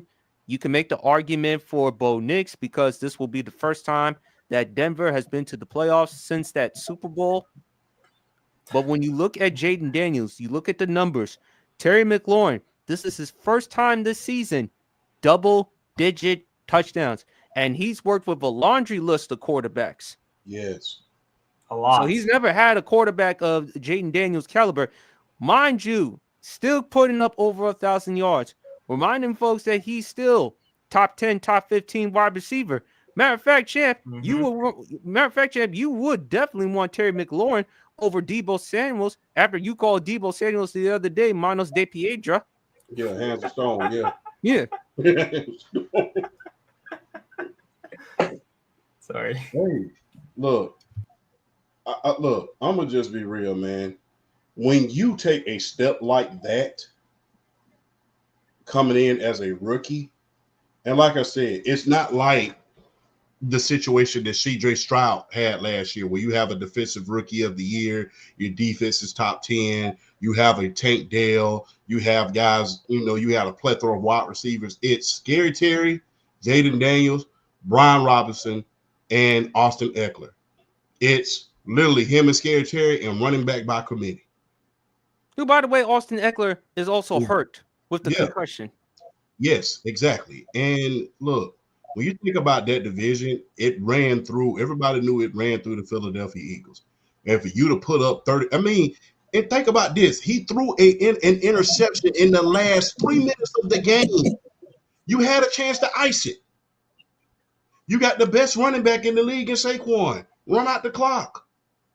And unfortunately for them, Devontae Smith with that drop. Exactly. So you had a chance to ice the game. So for him to come back from that interception, to throw the game-winning touchdown, to show how resilient that he could be against the Philadelphia Bulldogs, is nothing short of amazing, man. And like I said, he's doing a hell of a lot more with a hell of a lot less. And, like I said, especially in the NFC East, where it's pretty much the big names. And nobody expected Washington to do anything. In fact, I thought it was over once they traded Dotson to the Philadelphia Eagles earlier in the offseason. I'm like, this is looking ugly. So, when you think about that, the fact that he doesn't have a defense, the fact that he doesn't have an offensive head coach, Not to mention the O-line. Yeah. And I say, and look, my rule about the offensive line. The quarterback can't throw on his back, but Jaden Daniels has been proving me wrong all year long. And like I said before, y'all are some hogs away from having a legitimate Super Bowl contender in Washington. Y'all don't know who the Hogs is, greatest offensive line of all time that the Washington Commanders had back in the day. Y'all are some hogs away from having a legit contender up there in Washington. Because if he's doing this without an offensive line, you can just imagine what he's going to do with one. Lord. PRF, man. I know you making the case for Bo Nix. This is what I'll say. Right now, if you just had to put me on the spot, I'm going to give it to Jaden Daniels. I just don't think it's like this. I just don't think it's just this stone cold lock, cinched. Yeah, I don't think it's over yet. But if you put me on the spot, yeah, I'm probably gonna give it to Jaden Daniels because I feel like he's got this flash about him. He's just got this supreme confidence in himself, and it's not like he didn't come into the league not being an experienced quarterback. He had over 50 college starts between Arizona State and LSU. So it's not like he didn't come in here. It's not like he didn't come into the league with experience, same as Bo Nix. They both came into the league with experience. That's why, honestly, to an extent, they've both been thriving this year because they were seasoned for this. They weren't scared of the moment. But yeah, I think Jaden can lock it up if he does well against us. But like I said, if you put me on the spot, yeah, I'm probably gonna give it to him right now. If you put me on the spot, All right. But speaking of Atlanta, what were your thoughts about Michael Penix Jr.'s debut against the Giants? I want to go first. I want to go first. I want to go Go ahead. first. I Go want to ahead. go Go first. ahead. Go ahead. Go Okay, ahead. I loved it. I loved it. I loved it. I loved it. I loved it. And I know people are gonna say, "Oh, well, he only threw for over 200 yards." It's it's not just. Sometimes you have to look past just oh well, he only did this. You have to take things into context. His ability to drive the ball on sideline throws when Drake London was getting open, when Darnell Mooney, when they were getting open on the sideline, his arm is otherworldly. His arm is insane, and the throw where he got the pass interference, where only Darnell Mooney could have made a play on that ball, and he got the pass interference call, is one of the prettiest balls I've ever seen thrown. I mean, if this is but with him, I think right now, like I said, they did a lot of the things I figured that they were going to do in his first start, because you notice they ran a lot of I think they said they ran like 81% of their plays pre-snap motion. They ran a lot of pre-snap motion, giving him an early glimpse. Is it man? Is it zone? They did a lot of that early to make it simple for him to where he was able to read defenses. And even still, like his pocket presence, stand in the pocket, making throws on the money. Look, I didn't watch the game. I heard the game on the radio. Like we were on the road going to Orlando for the vacation. So I was listening to the game on NBC Sports Audio, Sirius XM Radio. Quick plug, shout out. I was listening to that game in the truck on the ride on the way to Florida. So I was like, man, when I sit down, I'm going to watch the highlights of the game because I want to see the arm for myself. This kid's got a cannon. He's got a cannon of an arm. And if I'm Drake London and I'm Darnell Mooney, I'm cheesing. I'm cheesing ear to ear, knowing I got a guy who can make these throws, because the sideline throws he was making were just ridiculous. There was one. It was one particular to Darnell Mooney to the right sideline. I'm talking about straight hose, straight line. Like I enjoyed what I saw, but kudos to the coaches for simplifying everything for him. They didn't put him in a situation where he had to go win the game, because it feels good having a top 5 running back in the league in Bijan Robinson to be able to take the pressure off of you. It feels good having a guy like Bijan. And Tyler Algier, he only got like 22 yards, but he busted a 10-yard run for himself. But it was just Always kudos effective. oh yeah. Oh, trust me. Yeah. Like I said, I've always said the offense is better when Bijan and Tyler Algier are both touching the rock a decent amount of times.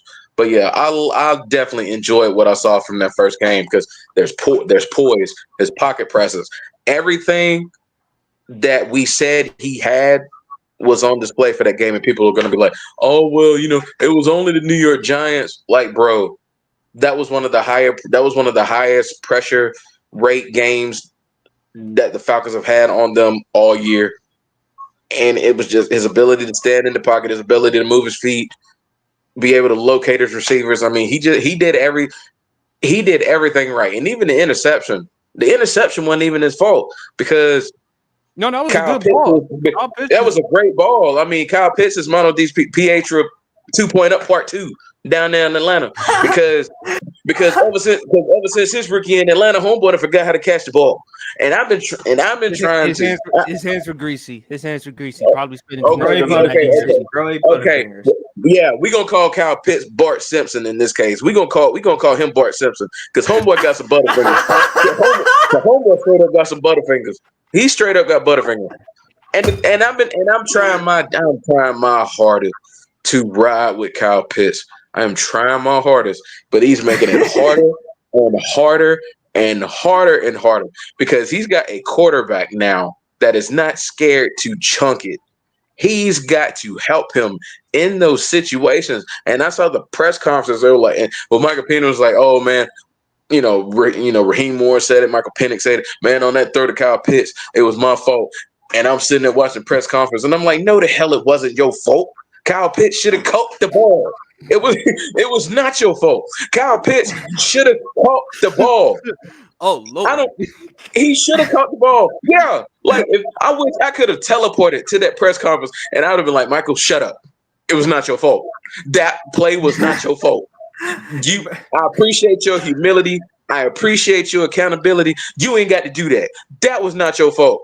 You pull Kyle Pitts to the side and you say you ever drop another easy ball like that for me again. You lucky if I look your way again. Sometimes you just gotta tell them. You gotta let them know what's up. That may I'm just like how do you drop the ball? I mean, it was in his hands, and then it wasn't in his hands. That BRF, he don't want to alienate his teammate. Bro did the water boy technique. I am on the sideline. He shouldn't care what I have to say, but that's why I'm gonna get it out. He shouldn't care what I have to say. I'm getting it out. But Kyle Pitts is too talented of an individual to be dropping easy balls like that. To drop the balls that he drops, he is too talented of a player. Let me ask you this question, BRF. I hate to say this. Do you think he's not a bust? He's not a bust. He's not a bust. He's a letdown. Okay, but he's not he's a disappointment. That's fair. He's a disappointment. He's a disappointment because he had the rookie year.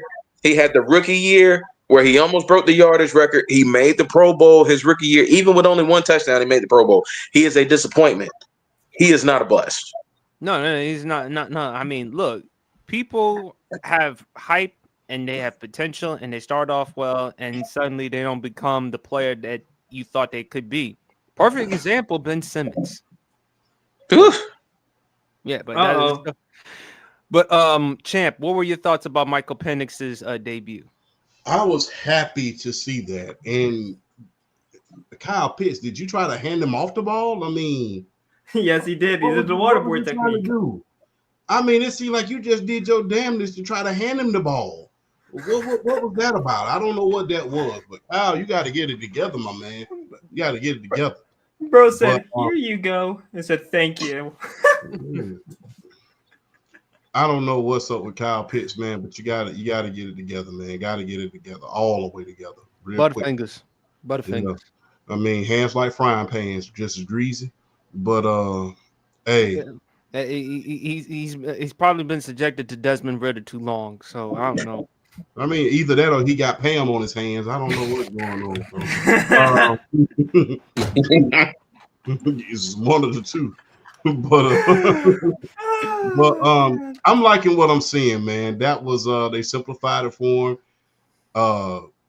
The start of that game though was Bijan. The start of the game was Bijan. I know that I was excited to see Michael Penix Jr., but the star of that game was the running backs. So I got to give Bijan a lot of credit, man. If he don't make the Pro Bowl, that ain't no justice. But he's a top 5 running back. He's a top 5 running back in football. You can't deny it anymore. No, you can't. And look, I like it the way he's looking. His ceiling, like I've always been saying, is Warren Moon. Because if you really look at the only difference between him and Warren is he's left-handed. Michael Penix is left-handed. But when you really look at the throwing style, when you really look at how pretty of a ball that he can throw, if you put Warren Moon and Michael Penix side by side, especially with their Washington Huskies tapes, they look identical. You probably wouldn't be able to tell the difference. But I'm excited, man, and we're going to need him to be at his premium this coming Sunday because we're going to have our hands full. But I'm excited to see this, man. And look, man, I know that, the process came early, but I mean, look, just be thankful. The only team that these two games going down the stretch is going to be difficult because you rest assured that Bryce Young is looking good. And, Jaden Daniels is, like I said, he's my rookie of the year at this point. So these last 2 games, you got to come through because Bryce Young has been playing well, which hasn't been the story that I would have liked it to have been. I think they should be talking about that more because, hey, and that just goes to show you when people want to condemn you, they say it loudly, but when you redeem yourself, they're a little bit more quiet. So shout out to Bryce Young. And look, you got to keep your head on the swivel these last 2 games. We want to make the playoffs. We're in the driver's seat. We're back in the driver's seat. And, thank you to my mama's Cowboys, by the way, for putting us back in the driver's seat because, Absolutely. It's still we don't care about the Cowboys down here, but for 1 week, we going to give y'all your props. Shout out to my mama's Cowboys for beating Baker Mayfield, the Tampa Bay Bucks. I needed you to come through on that one. So shout out to mama. And I'm proud of your Cowboys for what they did. We appreciate it up here in Atlanta. But I'm liking what I'm seeing out of the rookie, man. That young man, we're gonna call Michael Penix the do-rag Don down here in Atlanta. I love that. I love that. My man Patrick has a question. If Atlanta had started over family member Cousins, do y'all think the season would have been better early with Penix Jr. starting? I mean, that's tough to say because Kirk Cousins, the first half of the season, he was playing well, 6-3, 17 touchdowns, 7 interceptions. That's difficult to say. It is. That's difficult to say because Kirk was doing real, real good at first. And a lot of games that we lost at the beginning of the season were close encounters. We really should have been, the record should have been a hell of a lot better than it was. Lost a heartbreaker to the Steelers, lost a heartbreaker to the defending champion Chiefs. A lot of those first games was really heartbreaking losses. So that's difficult to say. But I have to say this. I'm glad that he didn't. Because the thing is this. I didn't want him to be put into the fire when he first got there. The best thing that ever happened to him is kind of like the best thing that ever happened to Vic. The best thing that happened to Vic was Chris Chandler started the first half of the first season. And that was the best thing that happened to Michael Penix Jr. So the thing is, I didn't want him to come in there and get nervous, especially when you have a situation like what he was coming into. Because the heat was on for the Atlanta Falcons. Because you added Matt Judon, you added Justin Simmons, you did a hell of a job in the draft. Our pass rush is coming alive right about now. And, you had weapons galore on the offensive side of the ball. So I think the expectation would have been too high, and I wouldn't have wanted him to shrink at the moment. I think it happened the way it's supposed to. Because like I said, at the beginning of the season, we were swag surfing all through the South. Man. Kirk Cousins was, Kirk O'Chains was doing his thing. And I don't know. I mean, I think, he had a relapse of the injury or something like that. But that second half is when he started really less slowing down. But it happened the way it was supposed to happen. I wouldn't have wanted that. I wouldn't have wanted that pressure on him that early. But like I said, especially with this division facing against Baker Mayfield. BRF? Yeah, I mean, Champ pretty much hit all the points. I mean, you got to look at it. We started 6-3. We could have easily been 8-1. Like if the offense had showed up more against the Steelers, I'll just say it. Refs cheated us in that game against Kansas City. I'm just go ahead and keep it a buck and say it for what it's worth. We got cheated in the game against Kansas City on that non-PI call on Kyle Pitts in the end zone. Call that. That's a first down. You running that ball in the end zone with Bijan. You basically got a shot to win the game. So, but I mean, things happen for a reason. Michael Penix being able to sit down and learn from a Kirk Cousins who's still a veteran in this game, who still has a high football IQ, who understands the prospect of how to read defenses, how to basically, pre-snap and everything. Like Michael Penix being able to just sit and watch him. And like, for me, Kirk Cousins is just like, PSP, you always bring it up. Like, the whole debate we had coming into the season, would you rather have Aaron Rodgers or would you rather have Kirk Cousins? That shot before Michael Penix is first, like before the start, Kirk Cousins prayed over Michael Penix Jr., stood by him, prayed over him, hope for the best for him. Like, that was why we were just like, I want Kirk Cousins because the veteran leadership, the poise, you couldn't have.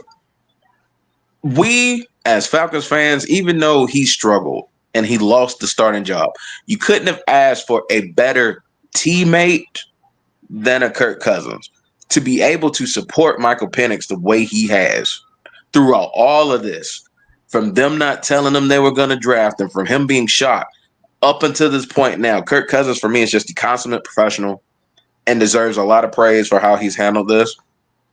And you just can't you can't say enough about what Kirk Cousins has done. For this franchise. Like, and this is the thing though, we got to remember 785 yards, 8 touchdowns, no interceptions against the Tampa Bay Buccaneers in 2 games are the reason we are back in the or the other half of the equation as to why the Atlanta Falcons are in the driver's seat again to win the NFC South. If Kirk Cousins doesn't ball out in those 2 games against the Tampa Bay Buccaneers and we don't get those 2 wins, we're not in this position to where a Dallas team could come out of nowhere and shock and beat the Tampa Bay Buccaneers. We do our business and we're right back in the driver's seat. So we kind of have to shout out Kirk Cousins for at least having the first half that he did to put us in this position in order to have an opportunity to make the playoffs. But yeah, I think it works out better for Mike to be able to sit, be able to watch, and now coming in this with an understanding of how to run the offense, how to read defense, how to understand everything, and just I feel like it should have happened this way. So now I don't think, even though this is a pressure-filled game, this is a big game. Like, it almost kind of worked out to the NFL's marketing and advertising perfection that Michael Penix Jr. gets thrust into the starting job for the Atlanta Falcons. They win their game, and now you get Michael. Now you get Jaden Daniels, who was the number 3 overall pick, against Michael Penix against Michael Penix Jr., who's the number 8 overall pick. So it's like on national television. On national television, Sunday Night Football flexed to the 8:20 slot. They were flexed to the 8:20 slot. So shots of just everything just kind of fell into place for this game, being now a really big game. So yeah, I wouldn't have wanted that one. Because again, exactly. To your point, we talked about the ratings. What better way? 2 teams in playoff contention. So, two teams in playoff contention with first round, seemingly really good young quarterbacks. Like, shout out, they got it right with this one. All right, fellas, we got the last 3 topics, but before we get into this 3, let's do our NFL picks. Woohoo! All right, Saturday's games. This is a no-brainer. Los Angeles versus New England, and it's at New England, and the Chargers are 5.5-point favorites. Board unanimous? No, yes. I'm just joking. I'm picking the Chargers. Quarters adjourned. ERF. That's it, bro. Oh yeah, I'm going Chargers. Yeah. Board is unanimous. Now this one is a really interesting one. Broncos at Bengals. Bengals are a 3.5-point favorite. It's going to be a high-scoring performance, though. Bo Nix could possibly put up some numbers, but so can Joe Burrow. Question is, who will win? Joe Cool will come out on top. Yeah, I don't know if they're going to stop. I don't think the Broncos defense is not going to stop Joe Burrow, so I'm going with Cincy on this one. High-scoring affair, 34-30. I want to see Patrick Surtain versus Jamar Chase matchup. But yeah, that's what everyone's been hearing about. So, yep. BRF. Oh man. As much as I respect the Denver Broncos defense, particularly their pass rush, Nick Benito, shout out, Dark Horse Defensive Player of the Year candidate. Nick Benito has just been amazing in the pass rush for the Denver Broncos this year. But the Cincinnati Bengals right now are, like I've said it before, they are as close to being a matchup proof offense as there is right now in the National Football League. We know the defense ain't that good, but we know that offense is gonna do something. I'm gonna go Bengals at home. Okay. I'm gonna go with Bengals. I'm gonna go with Broncos. Actually, I'm gonna go with the Broncos in this one. Hold on, Cardinals. can we get an explanation why? I just think the reason why I got Denver, they're still trying to compete for a playoff spot. I have no faith in Cincy's defense. None whatsoever. And I think this is a type of performance that I think Bo Nix could actually make a case for Rookie of the Year, which is why BRF wasn't so sold on Jaden Daniels. I think that was the reason. And I do think Bo Nix is going to show up today because, like I said, I don't trust Cincinnati's defense either. I do think Bo Nix is going to put up some numbers. If Jaden Daniels, and we saw Jaden Daniels go up to Cincy and put up some numbers against Cincy, not to mention on Monday Night Football, why not Bo Nix? Do I think Jaden Daniels is better than Bo Nix? Yes. But I do think Bo Nix is capable of putting up a type of performance. After all, they went up against the Chargers defense, good enough defense, and they scored 27 points. So can't rule out that possibility. Next one, Cardinals at Rams. Rams are 6.5-point favorites. The Rams, that defense and that line for the Cardinals. And shout out to Harrison because he was the one who called it about the Rams. Don't sleep on the Rams. They're starting to look scary. You said that, Harrison. And I was cooking a 5-course meal, some steak, some mashed potatoes on the side, and also some sliced carrots. So don't forget mac and cheese. And some mac and cheese too. Thank you. And a little like a mini bowl of mac and cheese. But I'll go first. By the way, give me the Rams on this one. We knocked them out of the playoffs, the Arizona Cardinals, and also I'm still good thinking they're keeping it close though. I'll say 24-20 Rams. Big champ, you got the Rams? Hey, LA, big city and dreams. It ain't always what it seems. BRF. Even with Arizona being knocked out of the playoffs, I think they're still going to come in here with some motivation to try to play spoiler to what the Rams are doing. But I think right now, like the Rams are just, I feel for Arizona's offensive line having to see Braden Fisk and Jared Verse, the Florida State tandem. Ooh, I feel for them. I think they about to do some damage on that offensive line. Give me the Rams here. Mm-hmm. Shout out to my guy Patrick. He mentioned if Burrow had an elite head coach and defense, this team would be in a better spot. Oh, no question about it. Burrow, you would hear more conversations about Burrow for the MVP if the team were way above 500 or more. He also said Rams need this win and should get it done. Seattle over Chicago kept their playoff hopes alive. No doubt about that. Boy, that was an awful game the other night. I'll say this real quick about Joe Burrow. If the Cincinnati Bengals had a winning record, the MVP race would be Lamar Jackson and Joe Burrow, and not Lamar Jackson and Josh Allen. Would you at least consider Josh Allen? It would be a 3-man race, but the numbers that Joe Burrow has right now, I will put him in front of Josh Allen. Oh yeah, no question. Okay, I was about to say if you didn't put Josh Allen, I was like, yeah. Well, like I said, like it would be a 3-man race, but I would have Joe Burrow too. You can't argue the number. You can't. All right, this one right here. This is pretty self-explanatory. Jets at Bills. Bills 9.5-point favorites. Board unanimous. Can we just move on? Yeah, Bills do us a favor and drive them into the black hole of life. I'm tired of hearing about the New York Jets. Oh, you're just tired of hearing Aaron Rodgers. They're gonna beat the brakes off Aaron Rodgers. Absolutely. Just do us all a favor and just put these boys out their misery, please. Okay. Now, this game right here, For Champ at BRF and for Harrison, this is between Chitlins and Pig's Feet. Titans at Jaguars. That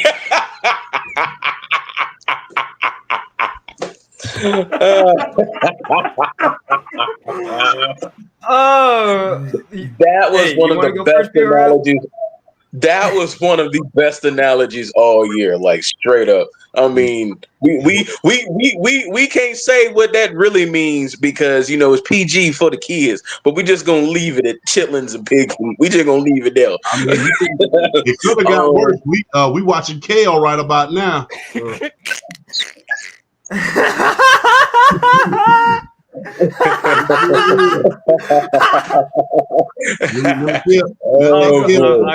Raisins. It's like dog crap and piss covered dog crap. What do you want? It's potato salad with the raisins in it. That's what it is. Don't throw that out. It's bad. No, it's bad. It's bad. It's bad. I got the chill. But if you had to pick, I'll go Jaguars. I picked the Jaguars so many times, and it's not working out for me. I'm picking the Titans. I think their defense is going to get the job done. I think the Jaguars are playing better ball right now than Tennessee. I'm actually going to pick Jacksonville. I'm sick and tired picking Jacksonville. I picked them how many? 2 times in a row. Mayonnaise man has been becoming a meme every single week. Every week he has been becoming a new meme on the Twitter world. In the internet, it's just absolutely ridiculous. And I think that 3 things that are undefeated in this world: Father Time, gravity, and the internet. So guess what? He ends up being a meme again. So. And Brian Thomas is a dog.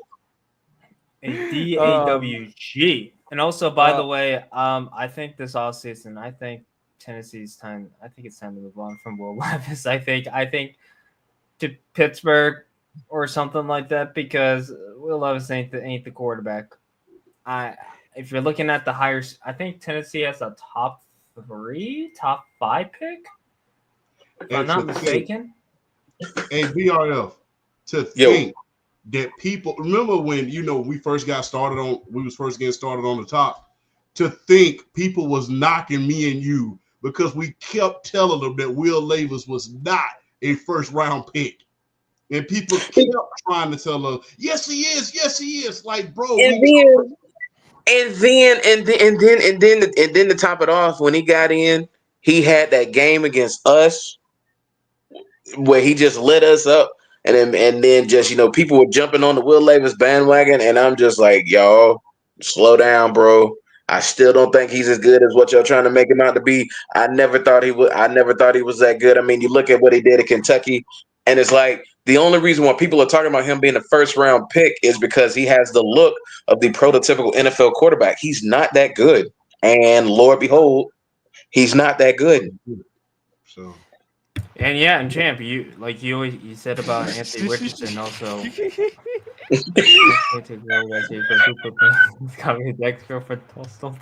No, Patrick. I cannot either. Man, his ex-girlfriend. Oh my God. Oh my days. But yeah, Champ, like what you say about Anthony Richardson and we don't want Champ distracted. I mean, his eyes telling me he's looking for that type of woman. I mean, we all know Champ's eyes. That's I need a Latina in my life, man. I need a good Latina in my life. We're not gonna talk like how we talk in the group chat. No, we are not. No. We are not going there. But look at Champ's eyes. Look at Champ's eyes. It's pretty conspicuous. All right, next game. Panthers at Buccaneers. Harrison, I'm gonna let you go first. Tampa's an 8-point favorite. Hold on, give me 1 second. All right. Wonder what Harrison. Don't bring you finna bring your jersey out, ain't you? The script is ready. We are going to go all the fucking way. He brought his jersey. The Carolina Reaper. No, the Carolina Reaper the Carolina Reaper, aka Bryce Young, is going to destroy their playoff hopes. Give me the Panthers.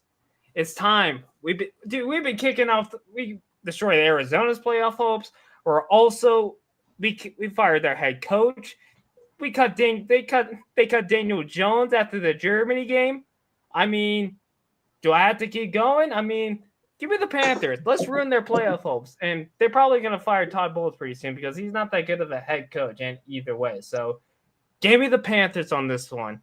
27-20. BRF and champ. The Carolina Reaper for Bryce Young is actually a really good nickname when you consider the circumstances of some of their wins and the results of some of those wins, like Harrison brought up. I mean, Daniel Jones got benched after the Germany game. They eliminated the Arizona Cardinals from the playoffs. What else was there? I think they basically got Dennis Allen fired for that debacle. The Saints going to Carolina and Carolina beating them. So the Carolina Reaper is actually a pretty good nickname for Bryce Young. Like it's crazy how we were just destroying Bryce Young, and then all of a sudden Bryce Young has a nickname because he's known to destroy people's hopes and dreams. I think it's kind of great. But with that being said, do I want to pick Carolina? We're trying to listen. Hold up. We're trying to help y'all. I know. I want the reason. On, BRF. You're the same person who had to thank Mama Champ, who was a Dallas Cowboy fan. I want to pick Carolina because of what y'all did to them in the first game. Y'all should have beat them in the first game. But I'm looking at it like Tampa just got embarrassed on Sunday Night Football in Dallas. So they're probably going to be a little upset coming into this game. So I'm a little worried. With that being said, I'm going to risk it for the biscuit. Yes. North Carolina, it's time to raise up. Take your shirt off. Push them around your head, spinning like a helicopter. Do this for me, please. I am picking you. Well, listen. I am picking the Carolina Panthers not gonna let to you beat down. the Tampa Bay Bucks. I am picking the Carolina Panthers to beat the Tampa Bay Buccaneers solely off of the performance of the first game where they should have beat them. I hope their coaches come into this with a mindset correcting the mistakes from the first game going into this game. Because I'm telling you right now, Tampa going to be upset. Tampa's going to be mad. They just got embarrassed. They're going to be mad. But I'm going to risk it for the biscuit. And I'm going to pick the Carolina Panthers solely from the standpoint if they lose one more game and we beat Washington, the division is a done deal. So I'm risking it for the biscuit here. I'm picking Carolina to beat Tampa. Okay. I got Baker in this one, and Baker I trust. All right, next one. Oh Lord, Raiders at Saints. I'm taking It's dog crap, piss covered dog crap. What do you want? Yeah, speak out. Hey, this is another Chitlins and Pig Feet game. This is definitely another one because it's trash on trash. There's another bad one. But big ups to one man and one man only. Brock Bowers. Yeah, He's going to break Mike Ditka's record this coming Sunday. So hey, if it wasn't for these rookie quarterbacks, his guy Jaden Daniels and Bo Nix doing their thing, you can rest believe that Brock Bowers will be a Rookie of the Year candidate. But unfortunately, these quarterbacks are doing their thing. So you got to give. He's making a Pro Bowl. Yeah, if he don't make All Pro, there ain't no justice. He got to make All Pro. So yeah, Brock Bowers. And also, here's the thing about it. I think this NFC South, the Bucks right now are like up. The Falcons are up. And I think the Panthers, they might be up there. They might be coming up after these last games. Even though as long as Champ doesn't see the Saints or the Aints, as and he the calls Saints. them. I told people before last season. I told people before last season. Don't put all your eggs into the New Orleans Saints. I told people that before last season, and some folk didn't want to listen to me. I said, don't put all your eggs in the New Orleans Saint basket. And Lord behold, not only am I proven right, but they've just gotten worse and worse and worse and worse. So That 2-week dynasty is over. I'm I telling you think that 2-week fantasy football dynasty was good while it lasted. That was like a Madden challenge, and it failed miserably.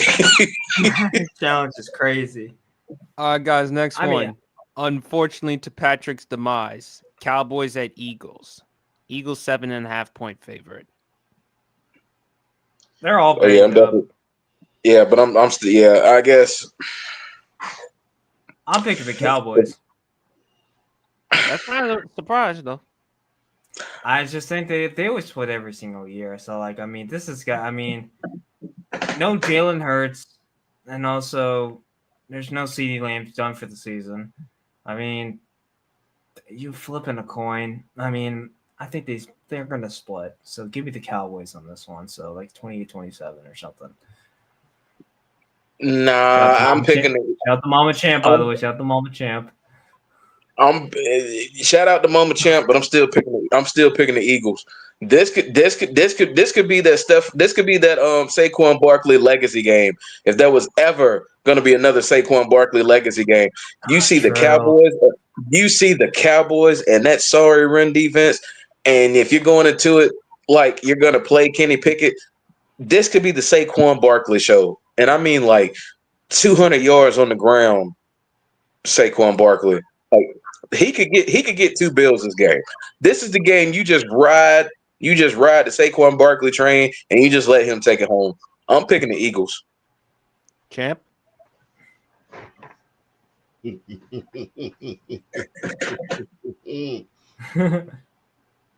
How about them Cowboys? That one's for you, Ma. How about them Cowboys? With Jalen Hurts not playing, that's definitely going to hinder some of their offense, man. So Kenny Small Hands Pickett, I don't think he's going to be able to do nothing. And remember, they put Baker Mayfield on his back a lot last week. They most certainly did. So They did. how about them Cowboys, Mom? That's for you. I'm starting to believe more and more Chance becoming a closet Cowboys fan. I'm Don't do that. Don't Him do and that. Jabari going to a bar together. No, that's not going to ever happen. You will never see me wear that star ever. I would just assume me wearing that star is kind of equivalent to me wearing that ain't stuff. It's not going to happen. All right, next one. Colts at Giants. Colts Colts. have a shot, right? They're 7.5-point favorites. No, I'm just saying the Colts have a shot to make the playoffs, right? They have the shot to make the playoffs. They don't have a shot to win the division. No. That's So yeah, basically, that's it. hold up. If That's a I'm small not shot. mistaken here, so if Chargers lose to the Patriots, and I forgot the second one. There's supposed to be 2 things. I think there's something that to do with the Broncos. If the Broncos lose, I think. I'm Probably not sure. right. I think Go ahead, AR-15 gonna lead into a victory. Against the Giants. Come on, they should win. I know, that. but at the same time, I feel like the Colts are going to be eliminated because I don't think the Chargers going to lose to the bum freaking Patriots. But like, I mean, Shout I'm out going to my with the man. Colts. Shout out to my man Patrick. He said Colts. They're still in the playoff hunt. A win would almost give them a berth. I'm giving it to Jonathan Taylor more personally than Anthony Richardson because Anthony Richardson's like been turning over the ball like nonstop, and it's just just give it the ball to JT 28. Just give me the Colts. So the board unanimous. The board is unanimous. The board is unanimous, bro. Board is unanimous. Okay. I don't know about this one. Ooh. Miami at Cleveland. You know what? I'll go first. Oh, actually, no, you go, champ. You know what? Miami. Didn't I tell you? Told you not to get to all that money. I told you. We all told you. Don't give him that money. Look, stop being, this is a message to the rest of the NFL. Stop being so desperate.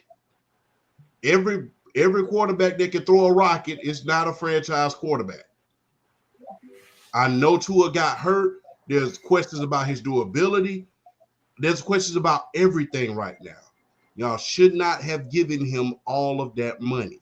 We told y'all that. And now, in the great words of Ivan Ooze from the Power Rangers, you're paying the piper.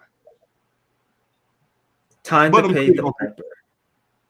No, I'm still going to pick you this Sunday, though. That's cool. So I talked to my dad about this a couple months ago before the season started. And he said that he told me that the Dolphins are not going to be good this year just because they lost their right guard, Robert Hunt. And guess what? My dad was right all along. And dude, I swear, because he can read the future. I feel like my dad knows everything about football. But yeah, I was not surprised. I was really surprised that the Dolphins are really just not been doing good. But my dad was right all along. So shout out to my dad. Give me the Dolphins. Who's their quarterback? God, is it God? Is it Jesus? Is Jesus at their quarterback or something? Because I don't know. You talking about the Browns? Oh yeah, it's DTR. But it's a damn shame. No, they have a third string quarterback. His name is Jesus Christ. But I sorry. You know what? They should have kept in Jameis only just because I just wanted to see Jared Judy put up numbers. And by the way, Woody Johnson, oh my God, you flexed the deal all because of his Madden rating. I think you put Jesus at quarterback. I feel like this team ain't gonna still be. Hey, I mean, you want to give Champ a call? I mean, Champ is still available right now. Nah, PSP, do you? Nah. Yeah, you can give me a 3-day, $100,000 contract. I'll come on out there and wobble my behind around the field a little bit. Yeah, throw a block here, throw a block there, catch a pass, maybe. And nobody. But the craziest thing about it, the people want to fire. They want Kevin Stefanski gone, which I just don't understand. By the way, I don't know if you guys read it. They reconstructed Deshaun's contract. Oh yeah, Deshaun Watson's contract. Yeah, thank God. Yeah, they added 2 void years to the contract. So instead of 2 void years, it's 4. That way they could kind of allocate that salary cap, that dead hit out. So yeah, he's got 4 void years now instead of 2. They reconstructed Shane's contract. Good, that's good. But I'm picking Miami, but this game. Miami, I don't know what's the plan for Miami to get into the playoffs, but it's gonna be they have to win out to win. All right. But I'm picking Miami. I'm not gonna doubt Tyreek Hill, second best wide receiver in the league. So quick break, real quick. I'll be right back, but I am picking Miami to win this game. No problem, man. Take your time, BRF. All right, big one. Packers at Vikings. Go, Pack, go. I don't know. I got the Vikings. Damn. Bro, I don't know. Sam Darnold has been tearing it up lately. But same thing with J-Lo, bro. I mean, that's man, you can't go wrong with this game. You can't go wrong. High scoring affair. Damn, man. I'm picking Green Bay. I don't know if I'm picking Green Bay, but you can go either way. Apples and oranges, pancakes or waffles. What do you want? I mean, I think high scoring game, 38-35. I think it's going to be a big one. All right. Atlanta, BRF. Packers at Vikings. No Quay Walker, no Jair Alexander, and they're missing a couple other people for this game too. Justin Jefferson's looking at them like, "Oh yeah, I'm about to kill y'all." I'm gonna pick Minnesota there. There you go. All right, Atlanta at Washington. Ooh. The Commanders are a 3.5 point favorite. Now, remember, I mentioned Marshawn Lattimore has been ruled out, as well as other 4 players on the Commanders. Marshawn Lattimore has been ruled out due to a hamstring injury. So, Michael Penix Jr., first game on the road, cold weather. We all know how cold it is in that Maryland area. Jaden Daniels, you coming off a great win. Could you do it again to keep your playoff hopes alive? Because there's still a possibility, believe it or not, that the Commanders could win the division. Because remember, the Eagles, they don't have Jalen Hurts. And on top of that, it's against Dallas. So for the Commanders, I'm going to go with Atlanta. Because I think the thing is, if they can run the football with Egler and Robinson, and also incorporate Michael Penix Jr. as well, I think they'll be fine. I think the Falcons win this one 24, Commanders 20. BRF, Champ, or Harrison, whoever wants to go first. I'll go. I'll go because PSP think he got me fooled with the reverse psychology stuff. I see what he's doing. I have know no exactly faith what in he's my doing. Commanders. I kept telling you. PSP, no, stop it. Just no. Did I not say I wanted Cliff Kingsbury fired? Did I not say I wanted Cliff Kingsbury fired? Did I not say you're 10-5 right now? I don't know. Is the division locked already or no? No, it's not locked. It's not locked yet. PSP, you have a shot, bro. You have a shot. I have a shot with this. This is as much of a shot Okay. I got. All right. Okay. I'm not gonna hound him anymore. PSP my dog. I ain't gonna hound him. I'm gonna leave it alone. Okay. So I'm looking at this game from the standpoint. Wait, guess what? I have to have faith in Dan Quinn against your old team. Do you understand the situation you putting me in? Bro, but here's the thing though.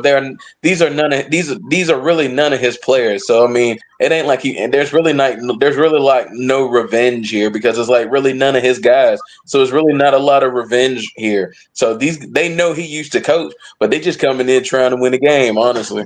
With that being said though, I think I'm not gonna play the reverse psychology card. I really am legit gonna pick the Falcons to win this game. I'm looking at it from the standpoint of the Commanders I believe they have a bottom 5 rushing defense, if not bottom 8 rush defense.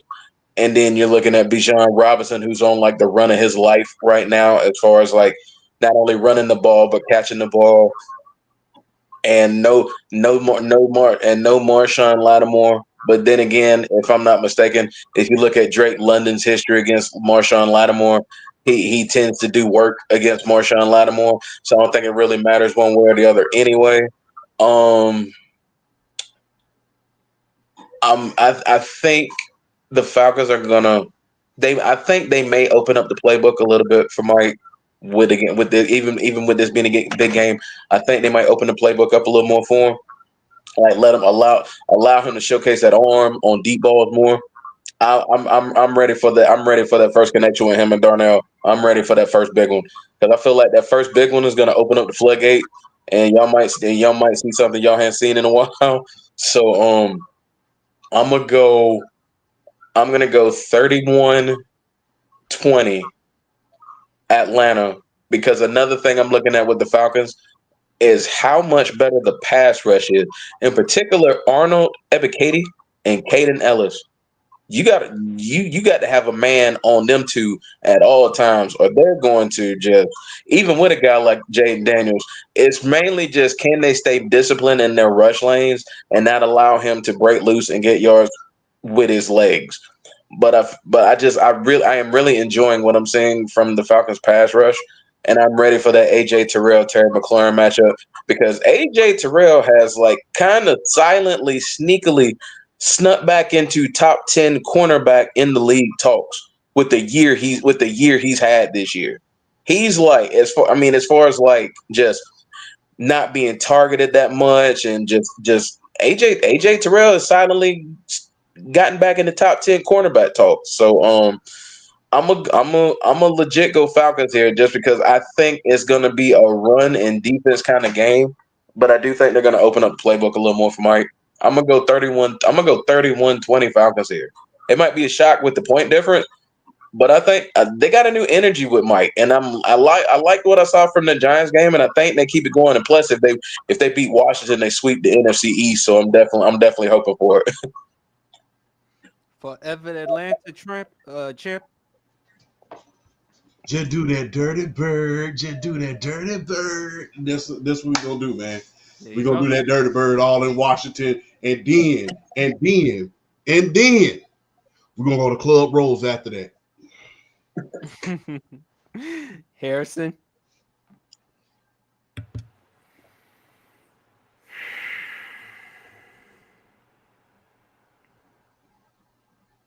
I'm picking Washington.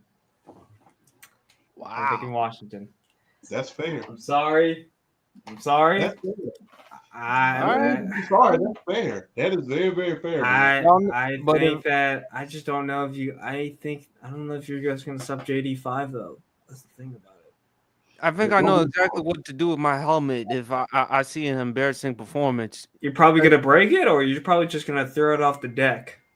You saw what happened the last time when the Commanders lost to the Cowboys. Yeah, you put the F word in there. Yeah. And you put it down. I'm pretty sure you flipped it off. I'm pretty sure. And I saw that video, boy. That was a hearty sounding F word too, boy. He put some umph into that one. Yeah, you got. I was drinking that day, so thank God for Angry Orchards got me through the day. So, all right, last game, Detroit at San Francisco. Oh, Jesus. Boy, I'm sorry, the board unanimous. Board got to be unanimous on this one. Bro, here's the thing about it though. God bless America. I don't. This is gonna be like a 50. Like someone's gonna put a 50 burger on this one. High scoring game, but like this is gonna be like a blowout. And Patrick said it best. Detroit in a blowout. 40. I'll say 48-28 Lions. Champ, is there anything you want to add? A 20-piece with 20 extra flats. No. And 8 full of ranch. Shout out to Detroit, man. Look, hey, you start pulling ahead too much, go ahead and pull your guys. All right, guys, let's move on to the last 3 topics. Harrison, I know you got to bounce. Yeah, I'm gonna bounce. I gotta hit the bed, and also I got school tomorrow. So on a Saturday? Oh, I gotta finish homework. I gotta do. So like, I mean. Oh, okay. No problem, man. Take it easy, Harrison. I'm out. Let's go Panthers. Oh, shout out to Harrison, the North Carolina genius as well.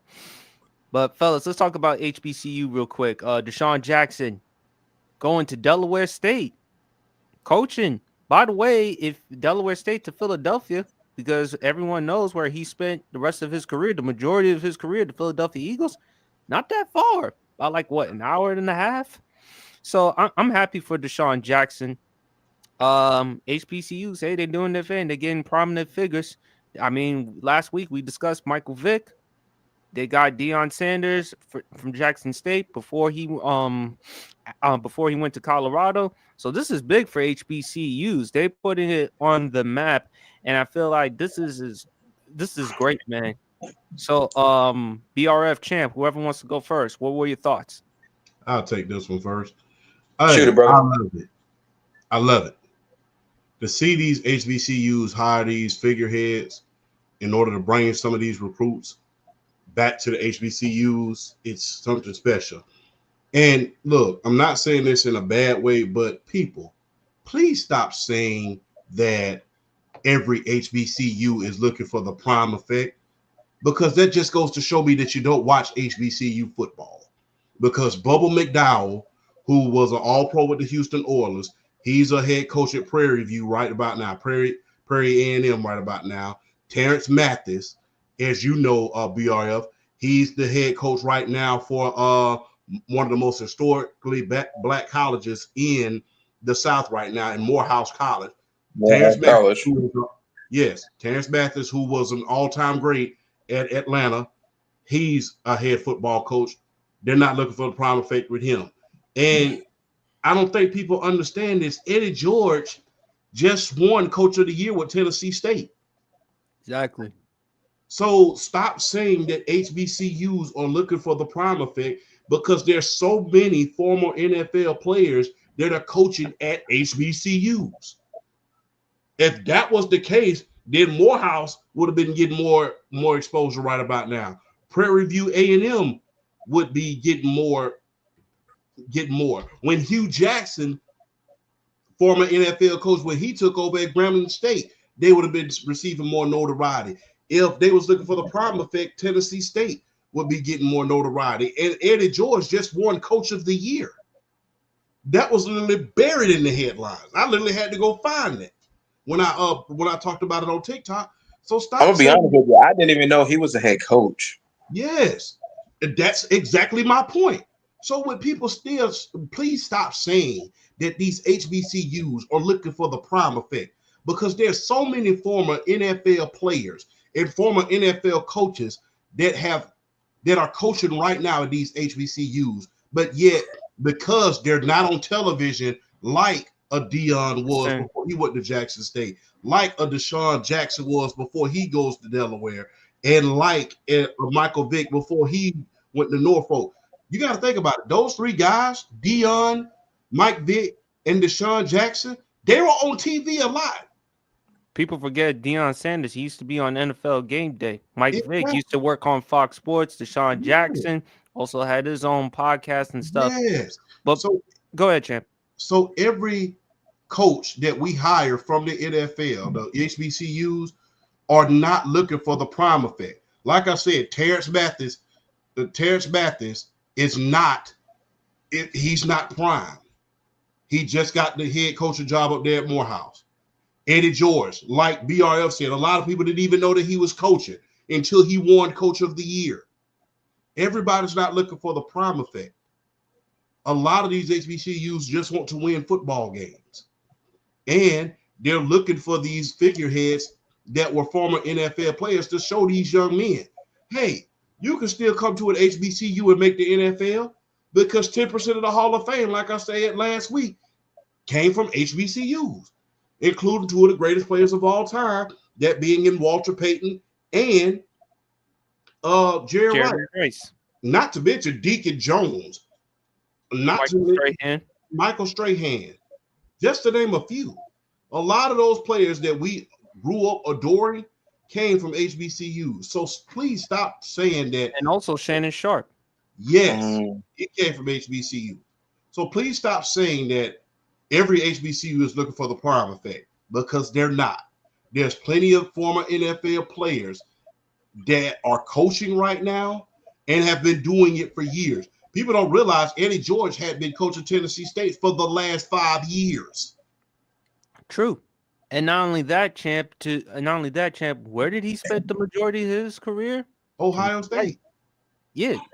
No, I'm talking about his NFL career. Yeah, his NFL career was Tennessee. So, yeah. It certainly does help to be in Tennessee State. Isn't it located in Nashville? And to be a part of Nashville, you're one of the best running backs that ever been in that organization. Mm-hmm. But the thing is, with Prime, look, people got to understand, not too many people have the cachet or the personality like Prime has. Eddie George, as good as a football player he wasn't Prime as far as personality. No, and that's okay.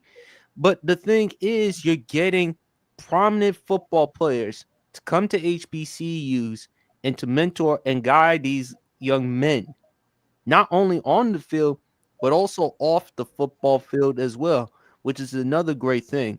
Look, Deshaun Jackson. Remember, the Philadelphia Eagles, they let him go. which Yeah, I thought it was a mistake on their part because remember the accusations that he was dealing with at the time. yeah, But I think it was idiotic on the Eagles' part because remember they had Chip Kelly. Remember they let go of Deshaun Jackson, LaShawn McCoy, traded up Jeremy so Maclin, long ago. and you still kept Riley Cooper. For reasons, look, all you got to do is go on Google on YouTube and you'll find it out yourself. But I'm happy for Deshaun. Yeah, One, because it is an HBCU and it's near Philly. Philly's like a second home to him, although he's from Cali, but he loves Philly. Philly loves them. He can help out these guys. Plus, a lot of young guys idolize Deshaun Jackson. Remember, one of the best games, the miracle at the Meadowlands. Remember that return for that touchdown? And yeah, remember his glory days in Philadelphia? People yeah, remember Deshaun Jackson. At one point, he was the best deep threat in football. yes. So I And go ahead, champ. and look out because I know he's making his return to the NFL right now in the great Teddy Bridgewater, who just led his team, his high school team, to a state championship. Out with the Detroit Lions. Yes, now with the Detroit Lions. But look, a lot of HBCUs reached out to him as well. So, I mean, because of the coaching job, look, the only thing that these HBCUs are doing is allowing these coaches to cut their teeth for the first time on the college level. That's what they're providing, opportunity. Because the thing is, look, there's not a lot of, if you really want me to be honest, there's only a few black coaches on the top level in college football right now.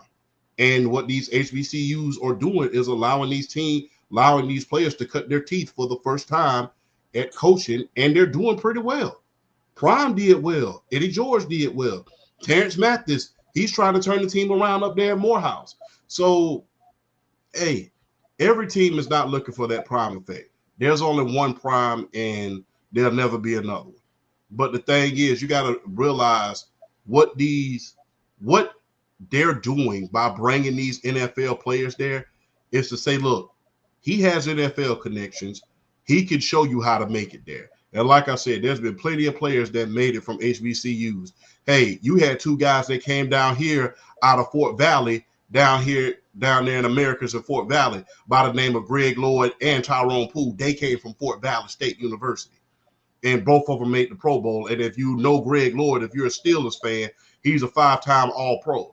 So that's another thing that they're trying to do. Hey, you could come to an HBCU and still make it to the NFL. You may not be drafted as high as a lot of the other guys, but guess what? You still have a chance. And, that's what it's showing. And with these figureheads that we're having down here with the HBCUs is, hey, I think it's a great thing. You're allowing these former players to cut their teeth in coaching for the first time ever. Some of them have no coaching experience, so they're giving opportunities. And when you go on campus and you see an NFL player, and much less an all-pro, this is not somebody who, hey, I played in the NFL and you got cut within the first 3 days. This is an all-pro, somebody I grew up watching, somebody who's in the record books. So I know that it's possible. I know that he can talk to somebody. I know with these coaches there, somebody is going to come there and look at me simply off the strength of this coach who used to be an all-pro and maybe even a Hall of Famer being there. So people need to look a little bit deeper. And like I said, look, when you have these prominent figures and they're attracting NFL attention, it's only a matter of time for that NIL money hit them HBCUs. And let me tell you, the playing field gonna get leveled in a hurry if that starts to happen. BRF. Let me tell you something. If I'm like a wide receiver who's not getting recruited highly, and I see a Delaware State hiring a Deshaun Jackson, and you know how good Deshaun Jackson was at his peak with the Philadelphia Eagles, I might take a flyer on Delaware State because I know what Deshaun Jackson, being the elite receiver he was at his peak, that advice wouldn't hurt. That coaching would not hurt from a Deshaun Jackson. It wouldn't hurt at all if I'm a wide receiver and I'm not getting recruited. and I want somebody to kind of learn from and look up to and kind of take pointers from. Who better than a Deshaun? Not a lot better than a Deshaun Jackson. But in all seriousness, though, I'm happy for him getting his opportunity. I'm happy for Mike getting his opportunity with Norfolk State. It's like I'm enjoying seeing these colleges giving these guys an opportunity to really kind of dip the feet in the water as far as as far as the coaching profession as is concerned here. And it just really kind of I enjoy it from a I'm really enjoying it just from the standpoint of just these are guys we grew up watching. These are guys that basically like this is like childhood. This is like a lot of our childhood, teenage years, young adult years, like okay, going back to Michael Vick. He was drafted in 2001. He was drafted in 2001. I was 15. I was 15. I turned 16 that year, but I was still 15 years old at the time Michael Vick got drafted. Deshaun Watson not too far off after that, maybe a good 4 or 5 years later, not too far from that. So I mean, it's seeing these guys and knowing that they have high football IQs, knowing that they're already out there, they already have the notoriety, they have the cachet. Why not guys like this getting opportunities? And I mean, Champ pretty much nailed all the good points. He hit all the good points on the head. I mean, seeing Eddie George succeed, seeing Terrence Mathis getting an opportunity like that. I mean, these aren't colleges that just want to just get. They don't. It ain't about the TV. It ain't about the limelight. It ain't about it ain't about none of that. These schools want to succeed. It ain't necessarily about getting on TV or getting high ratings and all of those stuff. They want to win. They want to succeed. They want to succeed. They want to win games, and they want the right people in places at these colleges that can put players that do get recruited there, that do go there, get them the best opportunity to succeed post college. Maybe get into the NFL. You never know. You never know what could happen if you're good enough and you develop your game to a level to where NFL scouts come and look at you and want to give you a shot. So it's about that pipeline. It's really about that pipeline and getting all pros, getting guys who are really, really good players at the time that they were playing. It only bolsters the opportunity for these young players to really want to make a name for themselves and prepare themselves ultimately for an NFL career. So I am very happy for a guy like Mike. I'm very happy for a guy like Deshaun Jackson, who I feel like, even though he's one of the greatest deep threats in the history of the league, I think he's underrated from an overall standpoint for how good he really was. Because to be honest with you, Deshaun Jackson was more than just a deep threat. He could run the entire route tree. He had really underrated hands for a wide receiver. Even though he wasn't the biggest wide receiver, he played big. And he could do everything on the football field. So if I'm a wide receiver and I'm looking at Delaware State hiring Deshaun Jackson, why not? I feel like it's one of those where it's like, okay, I feel like not a lot of these big time colleges are recruiting me right now, but I feel like I could maybe do something at the next level if I go to like an HBCU or something like that. Why not go to Delaware State? It's a perfect opportunity for you to learn from somebody as good as Deshaun Jackson was at his prime, at his peak, to maybe take it to the next level. And like I said, it's about that pipeline. So these colleges are understanding what's going on, but at the same time, it's not about the notoriety for them. It's about its success rate. And just really players get an opportunity, and these guys coming in getting first time opportunities as coaches. So it's all in all just it's an overall good situation for these schools involved to better themselves, better their players, and then these coaches that are coming in making a name for themselves to help better the schools they're going. So all in all, you can't be mad at this. I'm only happy for them, and I wish them nothing but success. For Mike, for Deshaun, and also these schools, I wish them nothing but success. I honestly, I can't be happy. I can't be happy, especially for Mike though, with all the trials and tribulations and all the turmoil he went through, like in the middle to back end his career with the going to Leavenworth and having to spend 2 years there, all his trials and tribulations with the dogfight and all that stuff, and being able to revitalize his career and show people, hey, no matter what happens to you, you can always find a way and you can make this happen if you have the right mindset. You can always you can always find a way to do better for yourself. I mean, come on, man.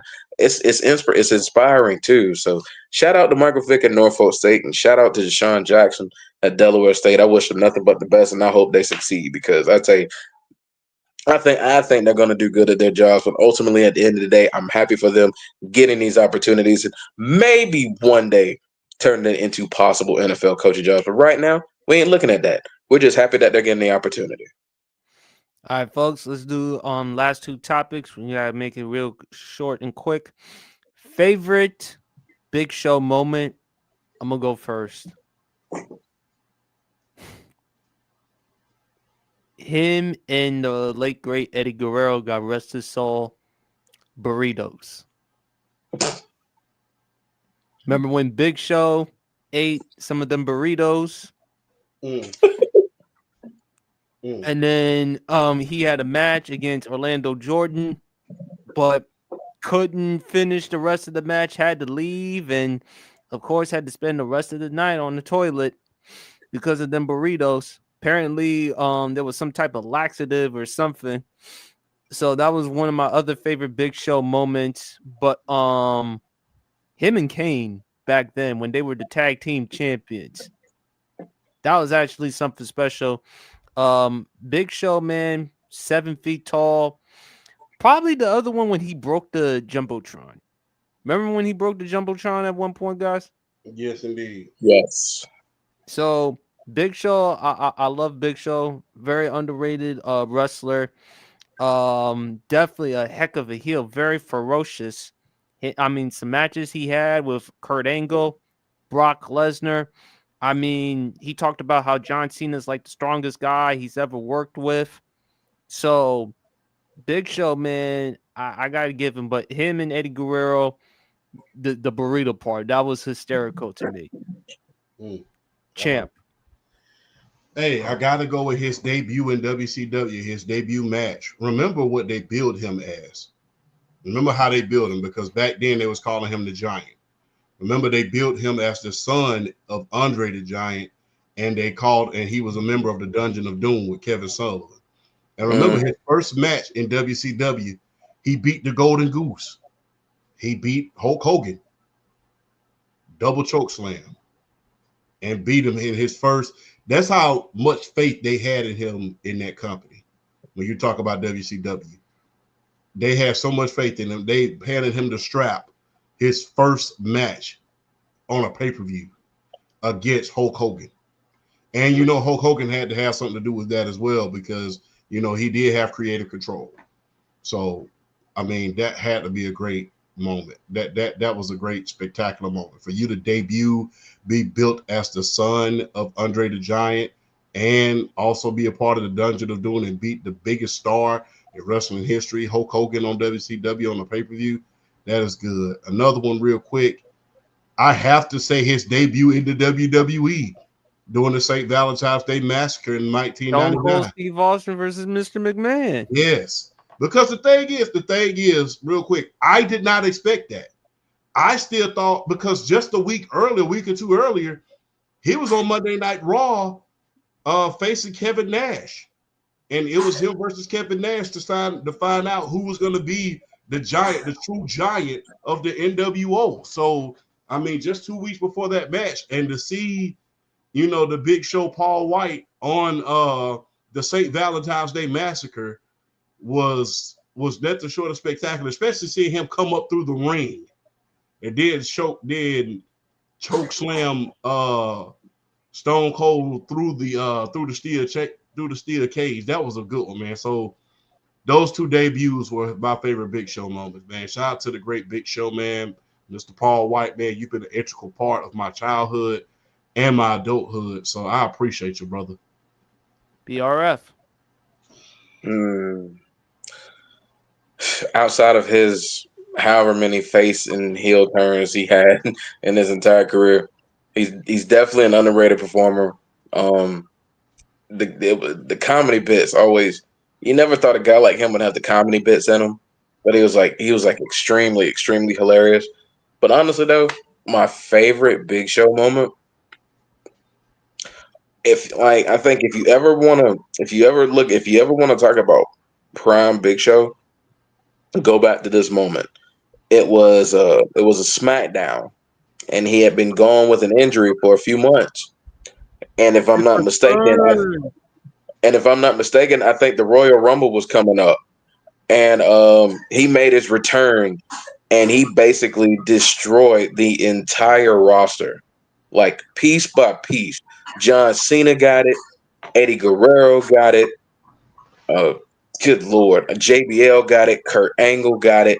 I mean, I'm talking about like it was basically like a war. It was like a war zone, and everybody was on their back except the Big Show. And it was basically like a 20-25 to 1, and Big Show won it like with flying colors.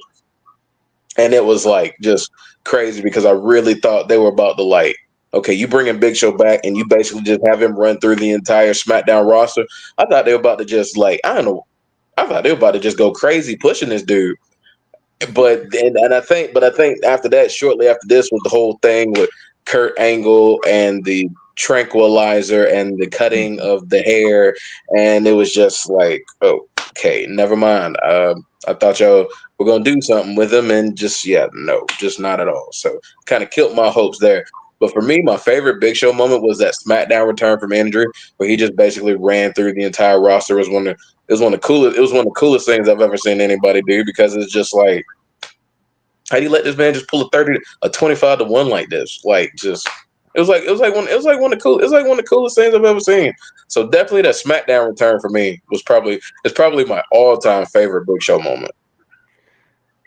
Although this was in a movie. Remember the movie The Water Boy? Captain Insano. Yeah. Captain Insano shows no mercy. And then remember Adam Sandler's character Bobby Boucher asked him to be the water boy, and then he asked, how old are you, kid? 10, 12? And then he's like, I'm 31 years old. And then they kept laughing and laughing, and he's like, I guarantee you the guy's still a virgin. Oh, let's not forget his performance in Jingle All the Way. Yes. He fought Arnold Schwarzenegger. So Oh, that was good though. That was yeah, good. that was good. Ooh, another movie that surprisingly was actually pretty good. It was like WWE films were WWE trying to dive into making movies and other stuff. That movie Knucklehead, that was actually surprisingly pretty good. That was a surprisingly decent movie. So shout out to Big Show, man. Definitely underrated, underappreciated. I guess because like even though he was a multi-time world champion, he wasn't like what we all he didn't do what we all thought he was gonna do. Like we thought he was just gonna set like all types of records, and it just kind of never came to be like that. But he's still like definitely one of the more underrated performers. All right, guys. Next up, favorite MC Hammer track. BRF, you go first. Hmm. Wow. Um. Wow. Man, I would have to go. I think a lot of people's go-to is probably like "You Can't Touch This." I think that's a lot of people's go-to at Hammer. But I like Pray I though. have I have respect for him for Pumps and a Bump. I got mad respect for him for that one because he took a lot of flack because that's not like an MC Hammer track. That's one of those where they were just like they were gasping at that one because they weren't expecting that one from Hammer. So I give mad props for Pumps and the Bump. But honestly, I think my favorite one is probably Too Legit to Quit. That's probably my all-time favorite Hammer track. And shout out to him, he did have a song off of the Street Fighter soundtrack with Deion Sanders, Straight to My Feet. That was a Yes. decent little track. That was a decent little track too. But for me, my favorite Hammer track is probably Too Legit to Quit. Champ.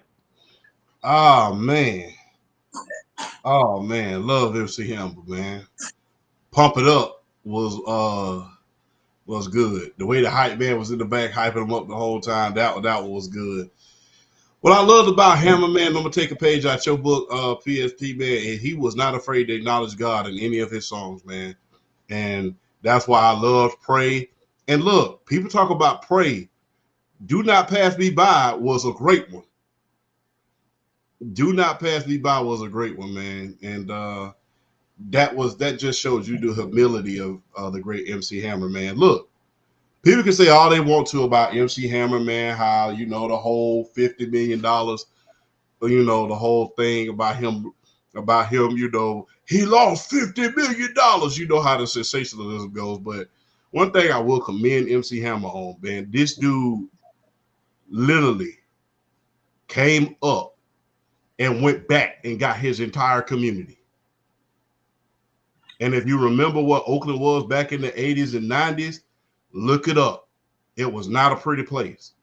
So when you think about guys out of the Bay Area who went back, and rappers in general who went back and got their whole community, I'm not talking about just a couple of guys, went back and grabbed his whole community and took them on the road and put money in their pocket and provided jobs for each and every last one of them. If somebody was to do that today, they would be getting mad props forever. And I really think that MC Hammer deserves a lot of credit for that, because there's not a lot of people that reach back and get certain people who that are gifted, that are going to do the right thing when you make it and just try to put them over. There's not a lot of people like that. You know what I'm saying? There's a few, but there's not a lot. But for you to reach back and grab your entire community that you grew up in and say, look, I got 50 million. I'm going to play each and every last one of y'all. Make sure y'all pay and y'all ain't got to do crime no more. And we're going to restore the community back to the way it was.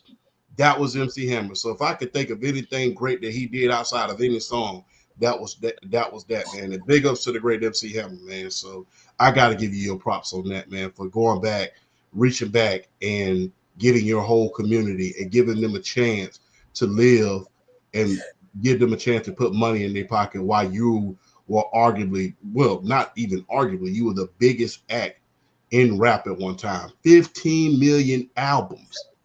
15 million. How many people these days, even the hottest rap act, how many people wish they could sell 15 million albums today? Mm-hmm. Keep On. I love that song, Keep On. The sample of Luther Vandross, Never Too Much. I love the track. I love how Hammer talks about that song. It's a really deep song. The other thing I loved about Hammer, he's paved the way for a lot of the rappers, because a lot of them endorsement deals and all that other stuff, Hammer started all that stuff. But he got a lot of flack and criticism for it. He was even accused of being called a sellout and all that stuff. But nowadays, champ, you're seeing a lot of the rappers, Snoop in particular, doing the endorsement deals and stuff, man. And I think with Hammer, he paved the way. So I think it's important that we give Hammer his flowers and his due, because, and also those Hammer dances that he did. I mean, Hammer had the charisma, Hammer had personality. And remember, Chip, do you remember that story between him and Redman? Oh man, let me tell you something. Look, I'm gonna tell you just like this.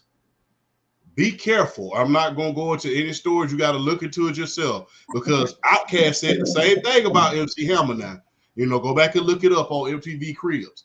But be careful with judging people, because at times a smile is really a disguise. And like my father used to tell me, you really don't know who the world you're talking to until you step into the lion's den and then that lion maul you. So yeah, be very, very. This is a tip to the young guys that are watching. Be very careful with how you talk to some of these guys who are real free spirited, and it seems like that they are not about that life. because some of them really are. They're just trying to make sure they don't go back. So yeah, be very, very aware of who you're talking to, because you just don't know who you're talking to. Like they said in the 48 Laws of Power, be careful who you offend. There you go. There you go, man. And well, that concludes the rest of the Sports PSP podcast. And for entertainment, for wrestling, favorite Shelton Benjamin moment. Mm. Yes. Favorite Shelton Benjamin moment. And for music, favorite Jadakiss moment. Ooh. So stay tuned for next week on the Sports PSP podcast. But fellas, final words. Look, always a privilege, a pleasure, and an honor in order to be on the Sports PSP podcast, man. When you talk about people who reach back and grab people, PSP was one of those. Is one of those guys. Myself, not to mention BRF, a lot of other guys. You know, he gives us the platform in order to speak about a lot of things, and I'm just grateful in order to be on here, man. Look, always a privilege, a pleasure, and an honor. Big shout out to Flash. Big shout out to all the guys in the chat. And like I said, man, we're approaching the new year. We're approaching the new year.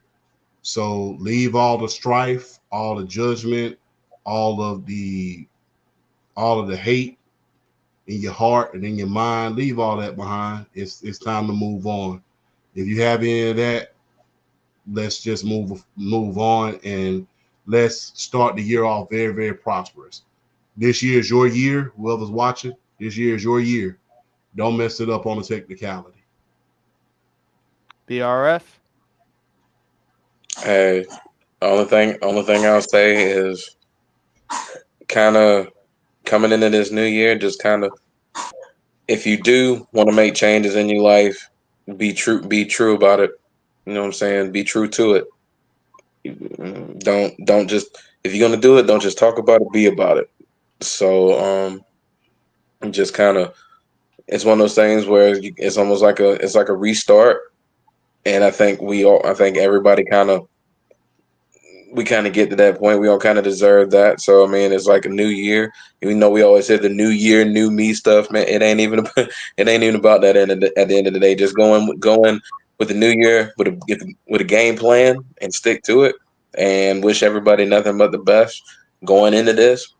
Hey, like, it's always a pleasure being on here with y'all brothers, with you Champ, and with you PSP. And it's always a pleasure to do this. And I'm happy to be a part of this journey. And I'm just ready to keep it going.